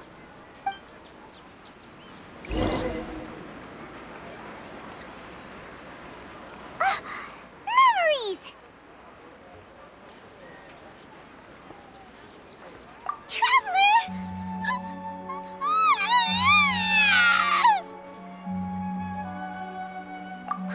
Paimon would never see you again! You just disappeared! Paimon waited for you for hours and hours at the city wall and you never came back! You promised Paimon that you were only taking a quick look! Paimon, calm down. He's here now. I don't think he understood what you were saying. Paimon doesn't care! Paimon wanted to go look for you, but you also said that Paimon should stay! Paimon was so worried and so scared the entire day!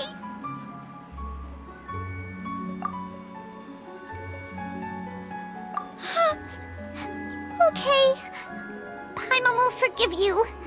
The most important thing is that you didn't actually disappear. Oh, Paimon was so scared that you had gone into another world. Okay, Paimon, can you tell us your perspective of what really happened yesterday? I see. Using two people's different perspectives. After that, you left the city. Paimon kept her eyes on you the whole time, but then you disappeared in an instant.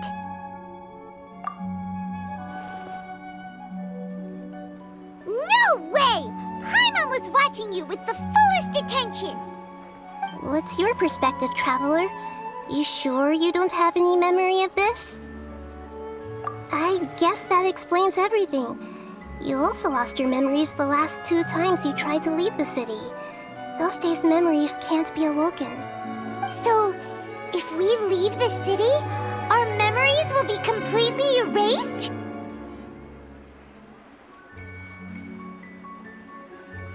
It really sounds like something big outside of the city is being hidden on purpose. But this way, we'll also never discover what's outside. Something like a message? But how can we send it back? Don't look at me like that. I'm not used to being stared at. Well... Okay. You want something that can pass on messages, right? Give me some time and take care of Dunyarzad for me. Yep, now we're talking.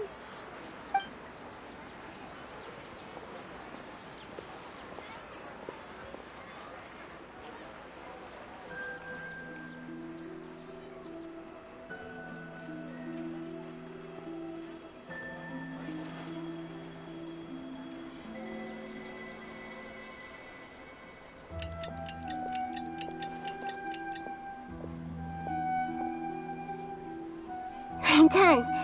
Here you go. What? Isn't this just an Akasha terminal? I made some little changes. Akasha terminals are already capable of sending messages. I just tweaked it so that it could connect to any node. To make something like this? Nahida, you really know the Akasha like the back of your hand. Anyway, we can use this now to record a message, right? Yep. I'll help you save the messages. It should be pretty easy to use. I just can't guarantee the user's status and signal coverage when they're outside the city. We'll never know until we try. At least we're taking the initiative now. Let's go then. Let's expose those sages. All right. Paimon isn't as worried about being separated since it happened once yesterday. But Paimon still isn't happy about it. Okay, see you tomorrow, Traveler. That covers everything that's happened so far. Yes, although the signal was choppy and had some interference, we still managed to receive 2 messages from you when you were outside. Okay, now that you understand what's going on, let's hear the messages together.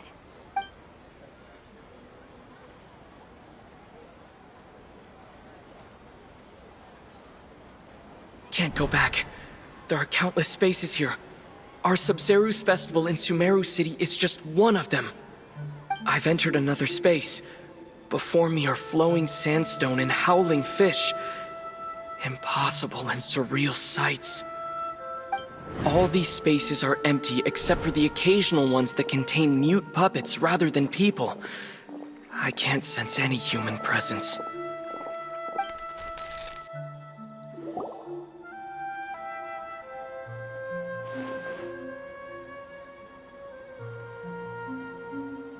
That's one heck of an info dump. It sounds like you left the Sumeru city space when you set foot outside of the walls. But everything looked completely normal when Paimon was looking out from the inside. That's unbelievable. And if we take your word for it, the other spaces all had very weird contents. There's another part here. I only received it last night. These spaces have been disappearing one after the other, absorbed by something like a sun in the sky. And now, even the final space has also disappeared. Behind me, a lot of spaces just appeared again from thin air. I get it now! Those spaces are actually...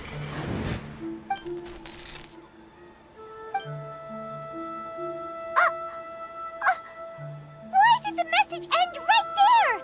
What did the traveler want to say? What are those spaces? Probably because yesterday just happened to end at that moment. Oh, right. Paimon did hear a beep from the Akasha. Did it come from here or from the message? The message. It should have come from the Traveler's Akasha terminal. After the beep, Traveler said even the final space has also disappeared. Traveler, what do you think that final space could have been?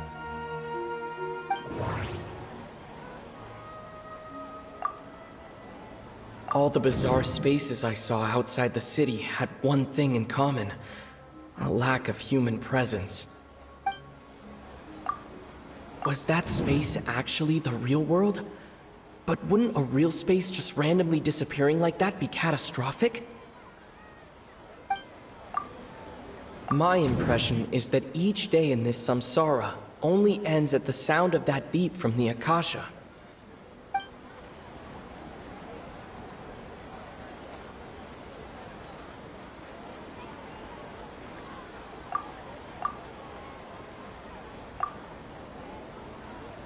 Oh, so that's what it is! After the sound of the beep, the final space, the Sub-Zero's festival, also disappears, and we're taken to the next day. Later on, Traveler also mentioned a bunch of new spaces materializing behind them. Do lots of new spaces appear every day? Paimon's head is spinning. Just what are these spaces anyhow? Well, consider this. For all the horrors of the Archon War, at its heart, it was just a game where a bunch of gods fought over 7 seats. So no matter how strange or spooky things may look on the surface, maybe all they point to in the end is a small and simple secret. Wow, the Archon War, huh? That's an analogy and a half.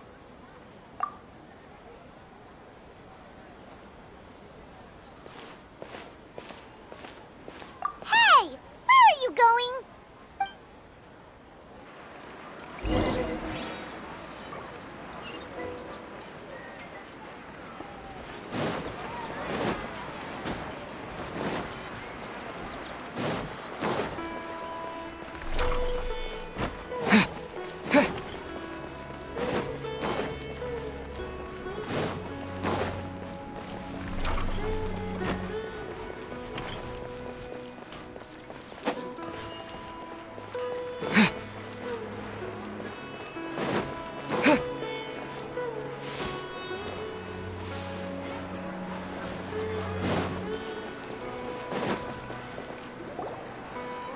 Do you want some alone time to think? All right then, Paimon won't disturb you.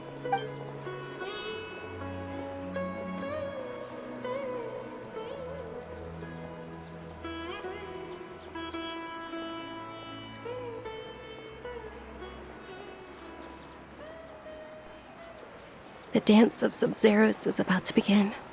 I'm going to go watch it. Okay. Why don't you go ahead, Dunyarzad? We still have some other stuff to do first. Okay then. See you later. Have you figured it out yet, Traveler? Time is ticking away. Awesome! What is it? Paimon wants to know. Oh, wait, no. Let's meet up with Nahida first. You can tell us both together. This time, we're gonna get to the truth.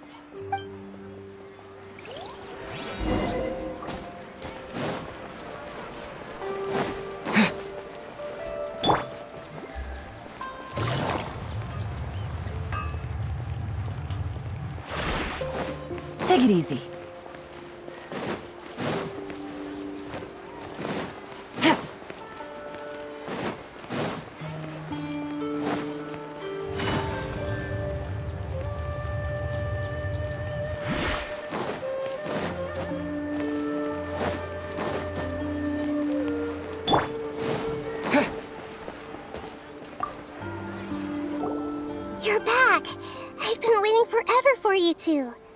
Judging by the looks on your faces, are you ready to take your Sub-Zero's exam and graduate from the festival?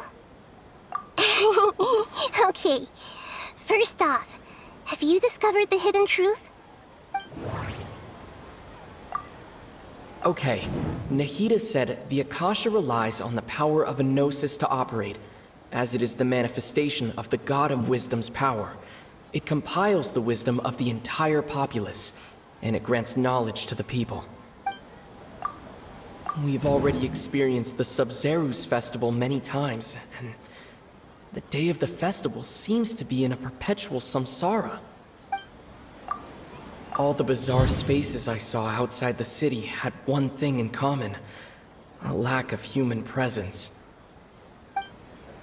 And those spaces remind me of dreams, like the one I had in the Avidia Forest, except these have no sign of human presence.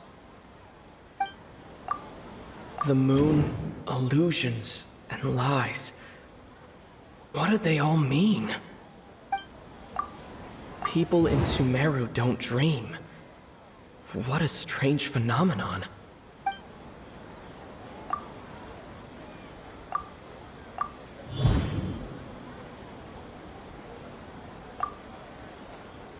We are all in a dream. It isn't that the people of Sumeru don't dream. Rather, the Akasha is taking their dreams from them.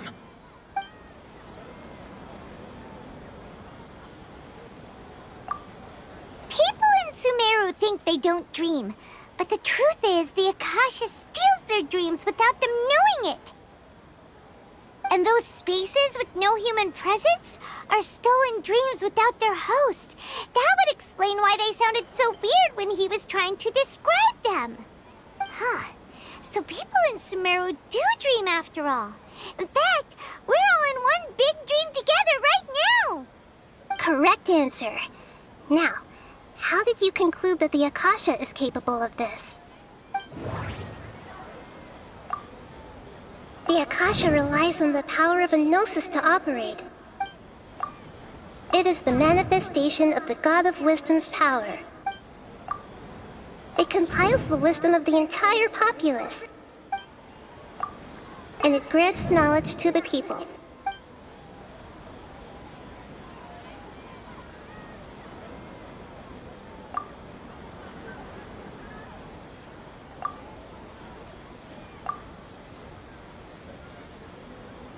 That doesn't sound right. I need to carefully think things through.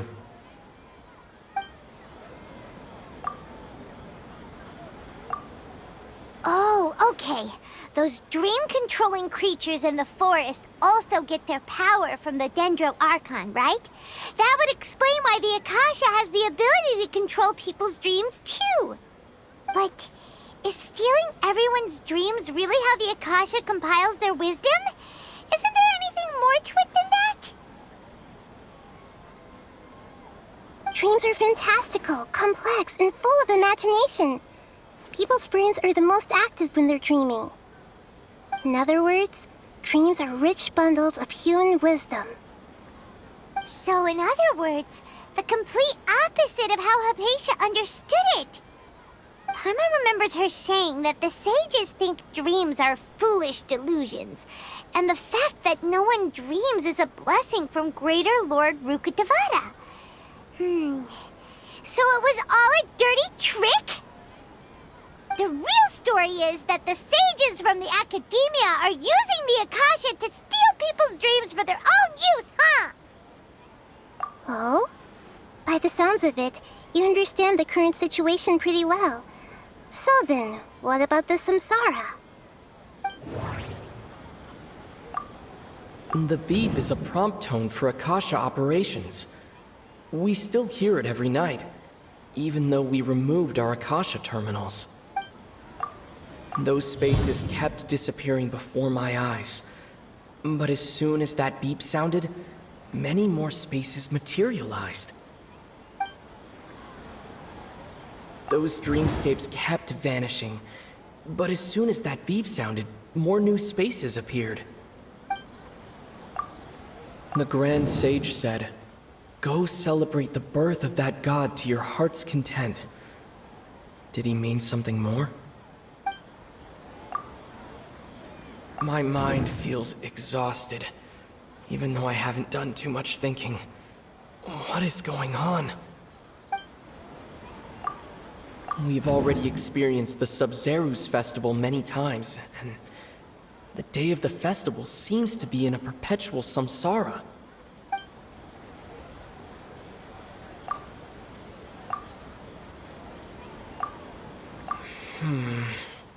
I can't seem to cohesively piece everything together.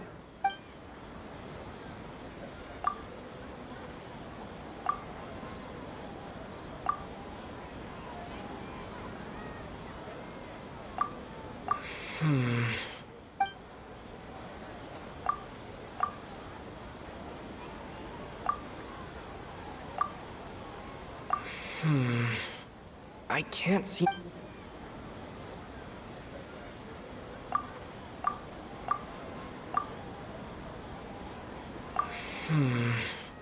I can't seem to cohesively...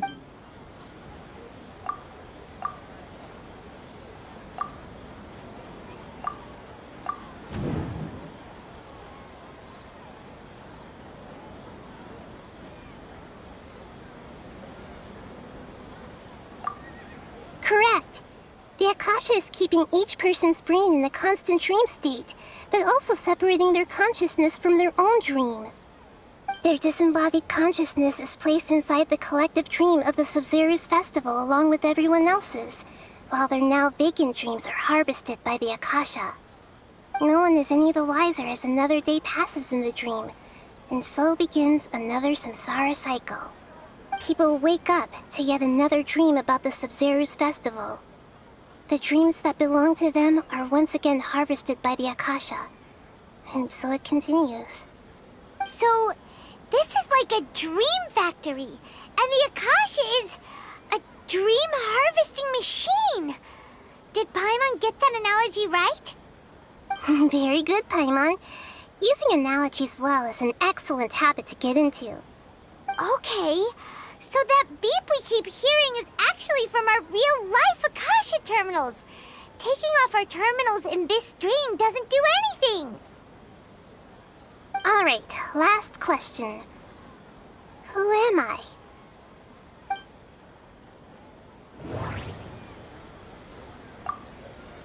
They say that alchemical divination is the Dendro Archon's divine revelation. So then, if Nahida has referred to herself as the moon... Now that I think about it, wasn't illusions a hint that we're all dreaming? Now that I think about it, wasn't illusions hinting at the sage's deception of Sumeru's people?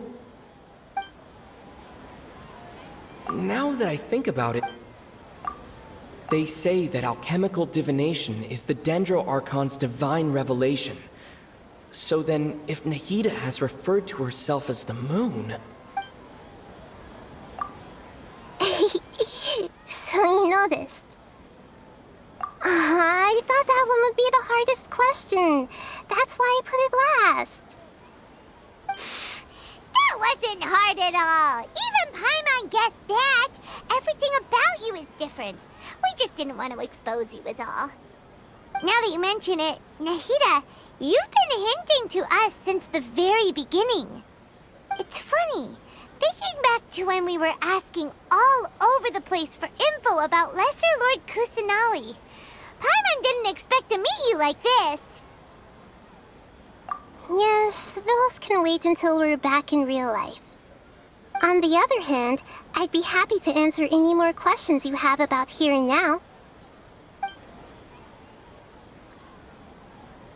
You asked me this question before. My answer was, it would literally blow your minds. Now that you know this is all a dream, this answer should hopefully make more sense. Have you heard the saying, don't wake a sleepwalker? Likewise, if someone suddenly had told you all this instead of you learning it on your own, your notion of reality and dream would be thrown into irreversible confusion. I couldn't expose you to that kind of risk. That's why I could only give you very subtle hints and some suggestions. Long story short, I'm really sorry I had to keep you guessing. Firstly, this dream we're in is completely based on reality. People have already experienced this Sub-Zero's festival, so it would be very difficult for them to find anything that strikes them as surreal. Secondly, you're probably wondering why people don't have any memories from earlier samsara, right? That's because people don't remember their dreams most of the time anyway. And in any case, their actual dreams are being taken away from them by the Akasha. So whenever they wake up in this dream of the Sub-Zero's festival, they don't remember anything from their previous identical dream. That reminds Paimon. Traveler had a dream when we were in the Avidia Forest, but couldn't see what it was about after waking up. Is that an example of what you mean? Yes. Only after receiving the blessing of Dendril can a person gain the Dendril element's dream-enhancing power. That explains the feelings of déjà vu. Meanwhile, everyone else has no idea that they are in the Sub-Zero's festival samsara, while their dreams are stolen from them over and over again. Can humans really keep dreaming forever like this? Will it ever end? And if so, when? You might say your mental fatigue has already answered this question. Eventually, there's only so much that people can tolerate. Especially those whose health is compromised to begin with, like Dunyarzad. This relentless exploitation takes an even harder toll on them. People's lives are at stake here, and nobody knows a thing! We've got to put a stop to this! I know, right? Why did they have to base this dream on my birthday? Could it really just be a coincidence? Even you don't know the reason? Wow, now that's strange. The Academia sages are determined to harvest lots of dreams in a short time, no matter the cost. They have to be up to no good. Unfortunately, I don't know anything about it. Traveler, do you have any information?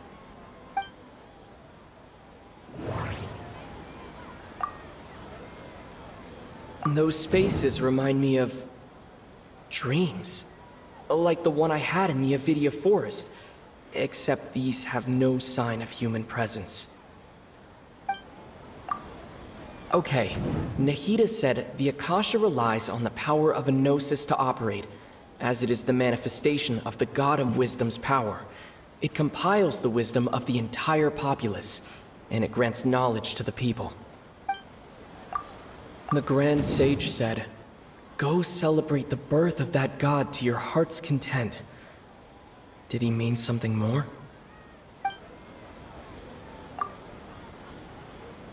Celebrate the birth of that god? Could it mean...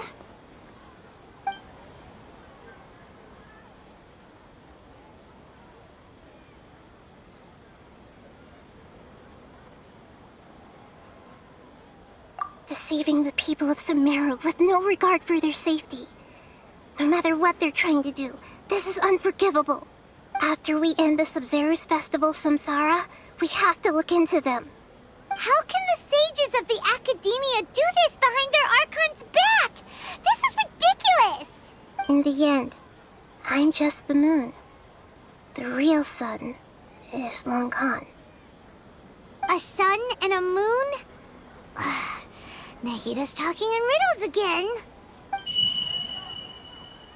Oh, we're out of time today! I'll tell you how to break free of the samsara tomorrow. See you then.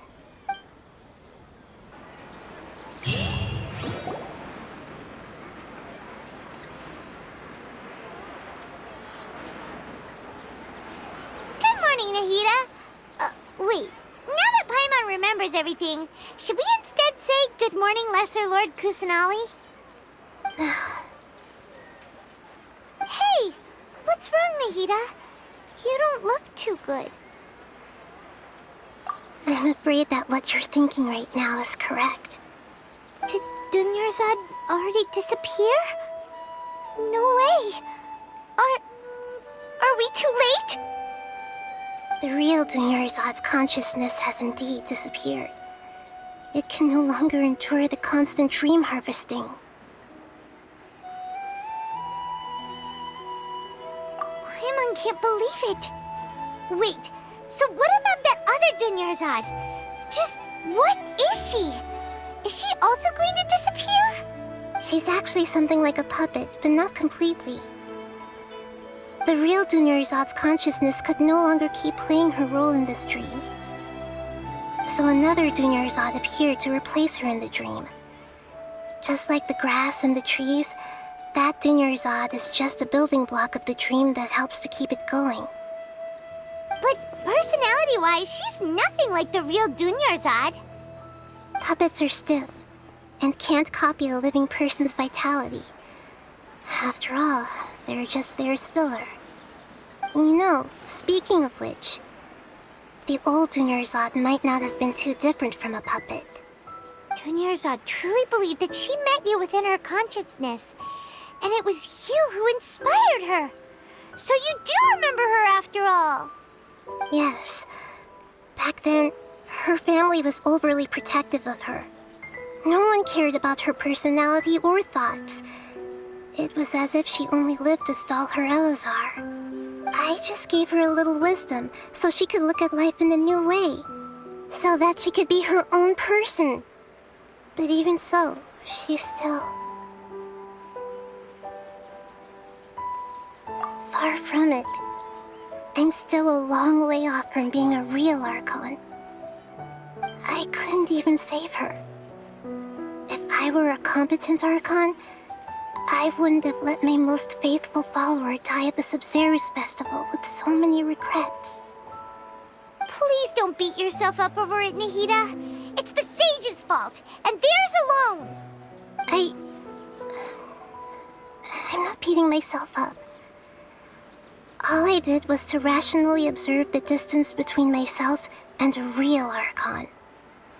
Don't be like that, Nahida. Even real Archons are still allowed to be sad.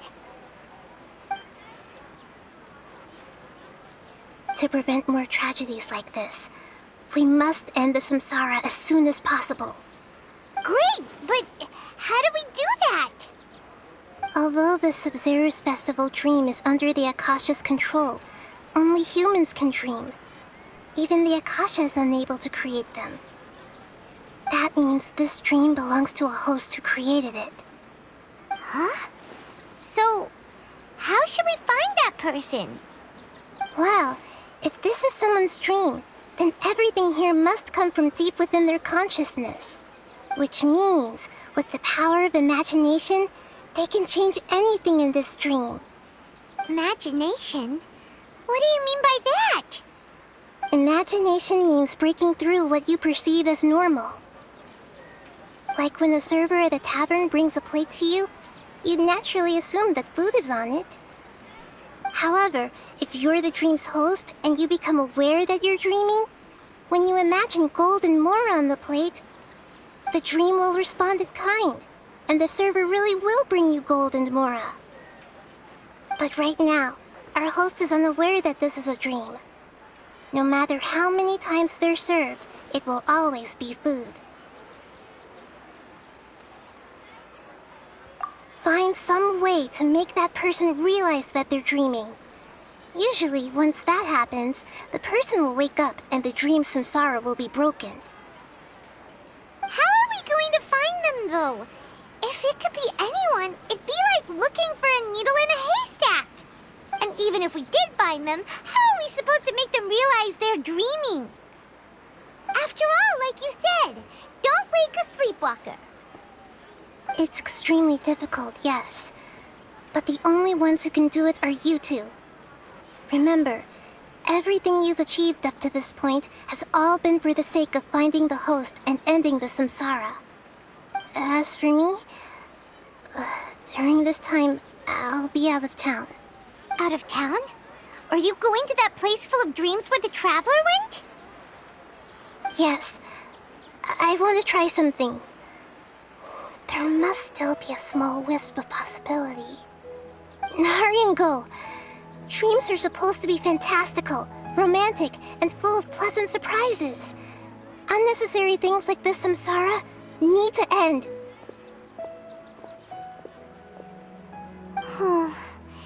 Paimon's still a little upset that we've come this far only for Dunyarzad to...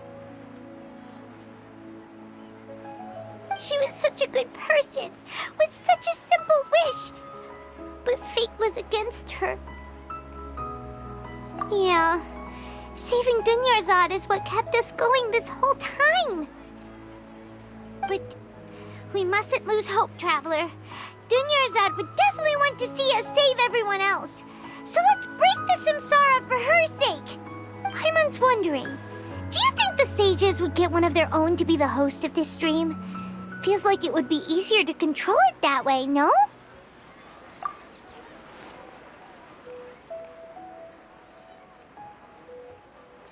Huh. That's true. Plus, the sages probably weren't counting on there being other factors beyond their control, like Nahida and us. So, who do you think the host of the dream is? Oh, that would make sense! Ferris, the Knight of Flowers, is a symbol of the whole Sub-Zeru's festival, right? Pretty core character. Let's go ask him some questions, shall we?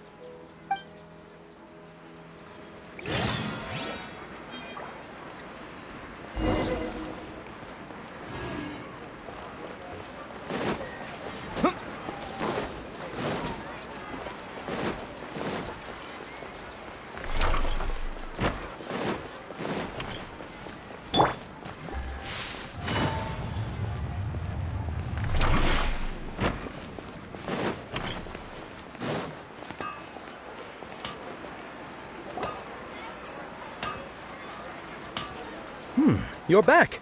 You left in a hurry last time. Is everything okay? Everything's fine. Just, it's a little hard to explain. Would you mind taking part in a little experiment with us? An experiment? That came out of nowhere. I'm listening, though.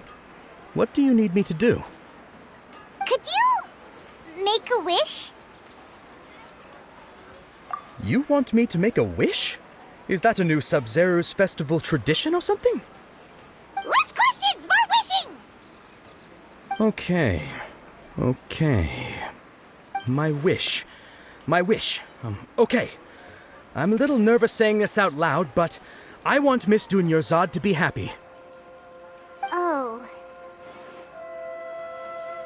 I noticed earlier that she looked a bit down, and she wasn't really talking to anyone. She just doesn't seem like herself. She's always so gentle and kind, and all the kids love her. I've also wondered if the reason she asked me to be Ferris Knight of Flowers is because I'm special to her, or something. So, you have a crush on Dunyarzad? Oh, is it that obvious? After what I just said, I guess it is. When she placed the hat of the Knight of Flowers onto my head, she said to me, I want everyone to have a happy Sub-Zeru's festival. What she didn't realize was that I'm not that interested in how everyone else feels. In that moment, I just wanted to be her Knight of Flowers for the rest of my life. 50 years, 100 years, I'll serve her till the end of time. Okay, yeah, that was a bit much. Felt like the right moment to get it off my chest, but that was pretty embarrassing. Okay, I'm ready to make my wish. I would like Miss Dunyarzad to appear in front of me right now with a smile on her face. Here goes. Please come true. I'm gonna open my eyes. Oh, you're... What? Fucky? Sorry, but only one portion of Yalda candies per person. Back home you go. Nice try, you two. Anyway, never mind. I don't need to see her appear right in front of me. As long as she's happy. Guess he isn't the host of this stream after all. Should have expected it wouldn't be this easy.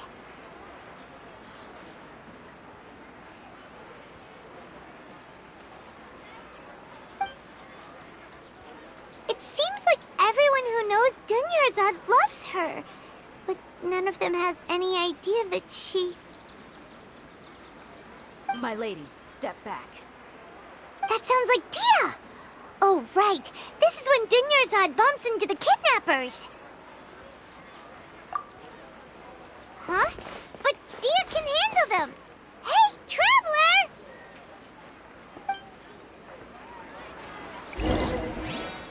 Take it easy.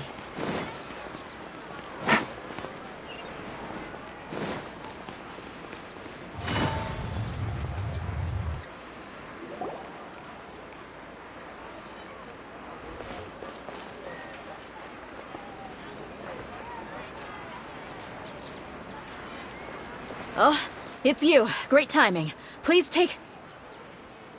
Hey, this is my job. The homie Yanni's pay me, not you. You... fine, alright. Knock yourself out. Why are you so worked up anyway? It's not like I don't trust your fighting skills. Anyway, watch yourself.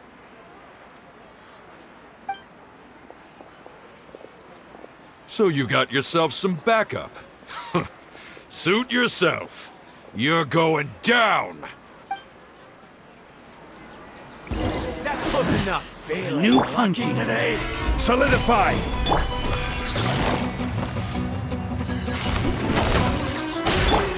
By royal decree! Here! Need. This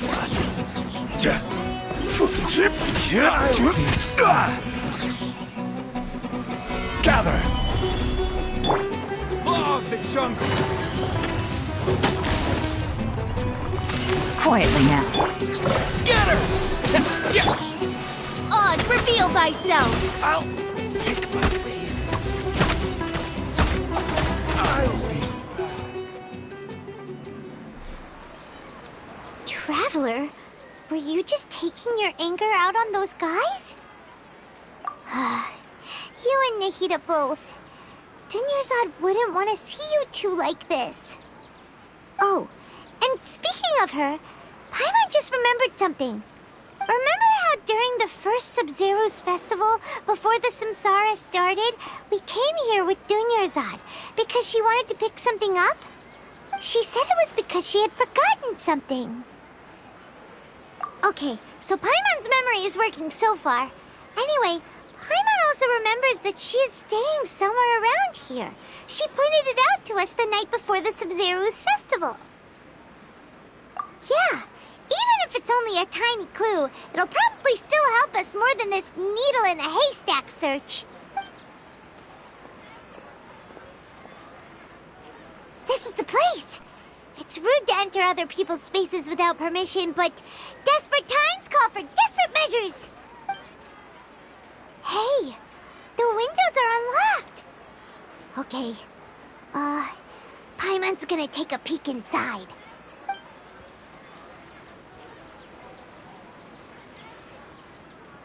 This was only a temporary residence, so there was pretty much nothing inside except this book on the table. Should we open it?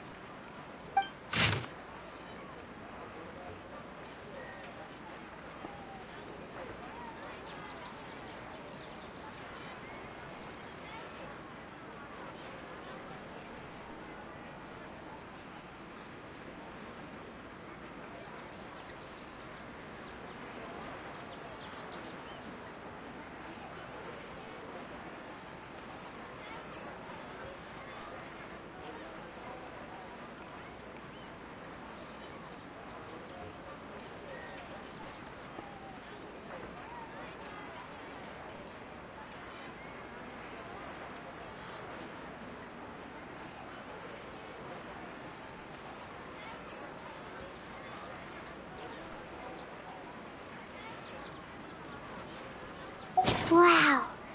Dunyarzad wrote all of this. Sounds like she was always thinking of us even while we were away. Even though she was also busy preparing for the Sub-Zero's festival and had all her health problems to worry about. She must have wanted to give this to us as a gift on the day of the Sub-Zero's festival, right? If we hadn't found this book, we never would have known.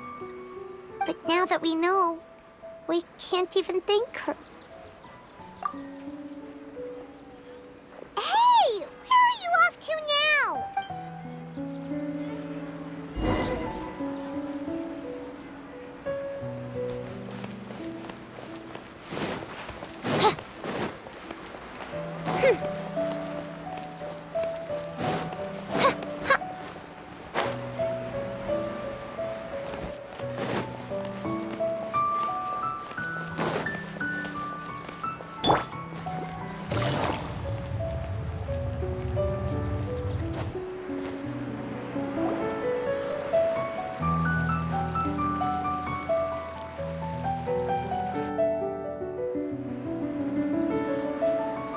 It's Dunyarzad's puppet.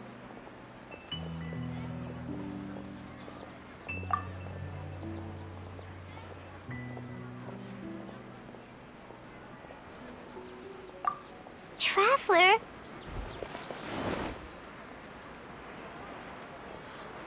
You must be exhausted. Come to think of it, we've been stuck in this place for a really, really long time. Heck, even the last time we were chatting happily with Dunyarzad feels like an eternity ago.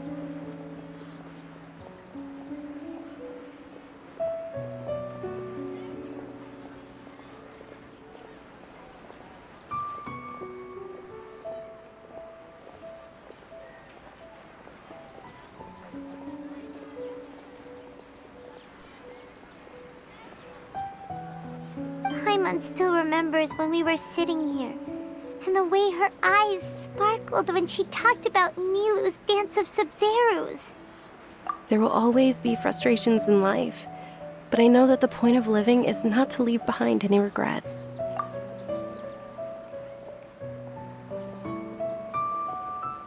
That was what the real Dunyarzad said, wasn't it? Does that mean...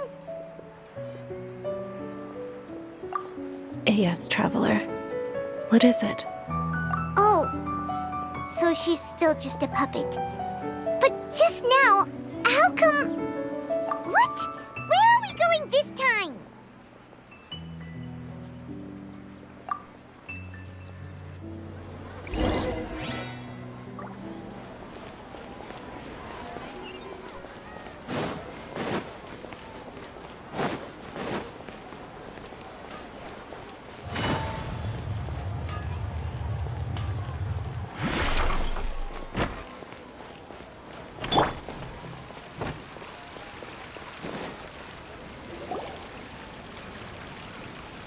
If you continue to resist, we will have to order an investigation into every single event organizer. The Grand Sage has already granted you much leniency. I advise that you exercise tact. How did things turn out like this?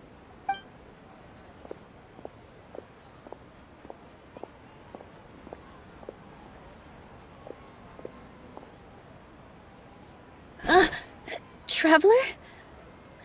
You don't have to get involved. He's a sage from the Academia. I don't want to drag you into this.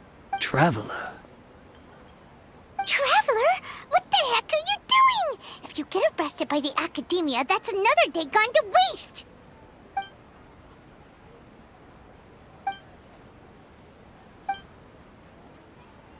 Wait, they're not reacting. Have they been scared stiff? Oh, of course! If this is the Sage's plan, they wouldn't put themselves through this. So they're just substitutes. What is this? What happened to the Grand Sage and his entourage?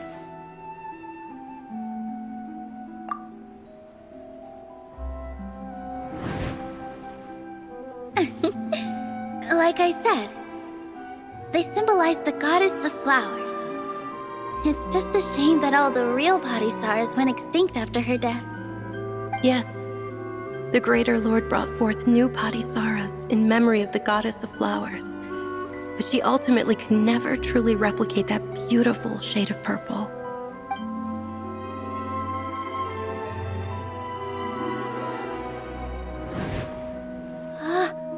That beautiful shade of purple. Aren't these flowers real Padisaras? Just like the ones from the legend? I didn't even notice. Dunyarzad, did you find these? But didn't you just say all the real flowers went extinct after the goddess of flowers passed away? So, how? Yeah. What's going on here? Huh? You guys are acting weird. But okay, I'll try.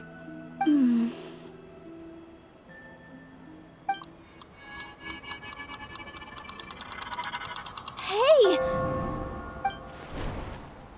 They disappeared! So Nilu's the host. What a surprise! Purple body Saras don't exist in the real world anymore. But in Nilu's subconscious, they can appear as decorations on the stage. It's just like the example Nahida told us. People assume there will be food on a plate, and Nilu assumed there would be real patty Saras in the flower pots. So when you saw the flowers, you instantly knew it was Nilu? But if we want to end the samsara, we need the host to become aware that they're dreaming. How should we make Nilu realize that? Am I dreaming? Huh? So I'm right. Is this Lesser Lord Kusanali responding to our celebration of the Sub-Zeru's festival? Wrong guess, but you aren't completely wrong either. The point is, what made you think this is a dream? As far as you know, people in Sumeru don't dream, right? Yeah, but have you heard the tale of the first sage? To prevent a calamity, he went on a journey to find the Dendro Archon. Ooh, sounds familiar. Dunyarzad told us a story like that when we first arrived in Sumeru City. So it was about the first sage, huh? Yep, but in the part you heard, he hadn't become the first sage yet. There's more to the story. His piety and wisdom were acknowledged by the Dendro Archon, and she finally gave her blessing to him. All kinds of spectacular scenes appeared in front of the first sage, as if all the knowledge in the world was being painted onto a canvas right before him. He was captivated. After who knows how long, he mastered all the knowledge he could comprehend. Afterward, he said to the Dendro Archon, "I miss my parents, my wife, and my children. I've been away from home for far too long. They must be worried." The Dendro Archon smiled. The next second, the sage found himself lying in his bed, as if he had just woken up from a dream. His wife, lying next to him, said, "You're off to search for the Dendro Archon today, aren't you? Have a safe journey, my love." In the end, the first sage took care of many disasters in Sumeru City and founded the Academia. What a happy ending. So, the first sage was dreaming ever since the beginning of the story? He never went on his journey? Yes, but his faith and determination were conveyed to the Dendro Archon, so she blessed him in the form of a dream. Paimon understands where you're coming from now. That's a really interesting connection. But we really gotta wake up soon, like the sage in the story! I see. Well, it just so happens that today's Sub-Zeru's festival is almost over too.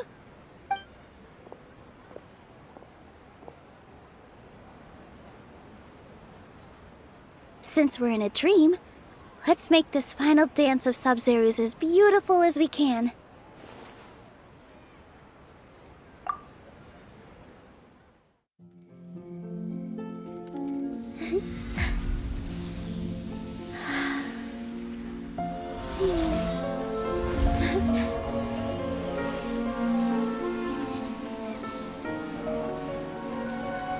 The wait is over, everyone.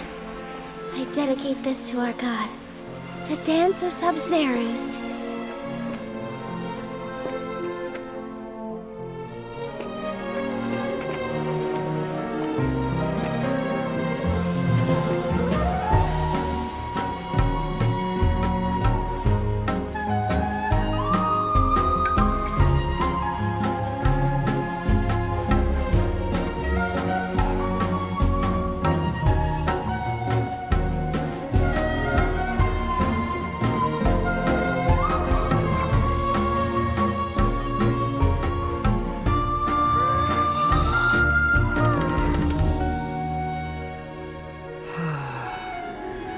I'd be lying if I said I had no regrets. I would have loved to see Nilu's dance.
feels like she's been asleep for the longest time.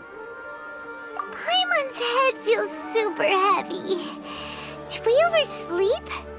Do you even remember going to sleep last night? Paimon thinks it was after the Sub-Zero's festival. The Sub-Zero's festival! Have we finally escaped from the Sub-Zero Samsara? Quick! Take off your Akasha terminal!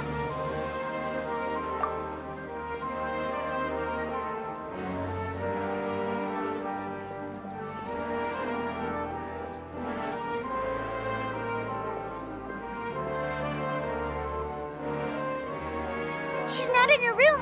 What happened? Huh? What usual spot?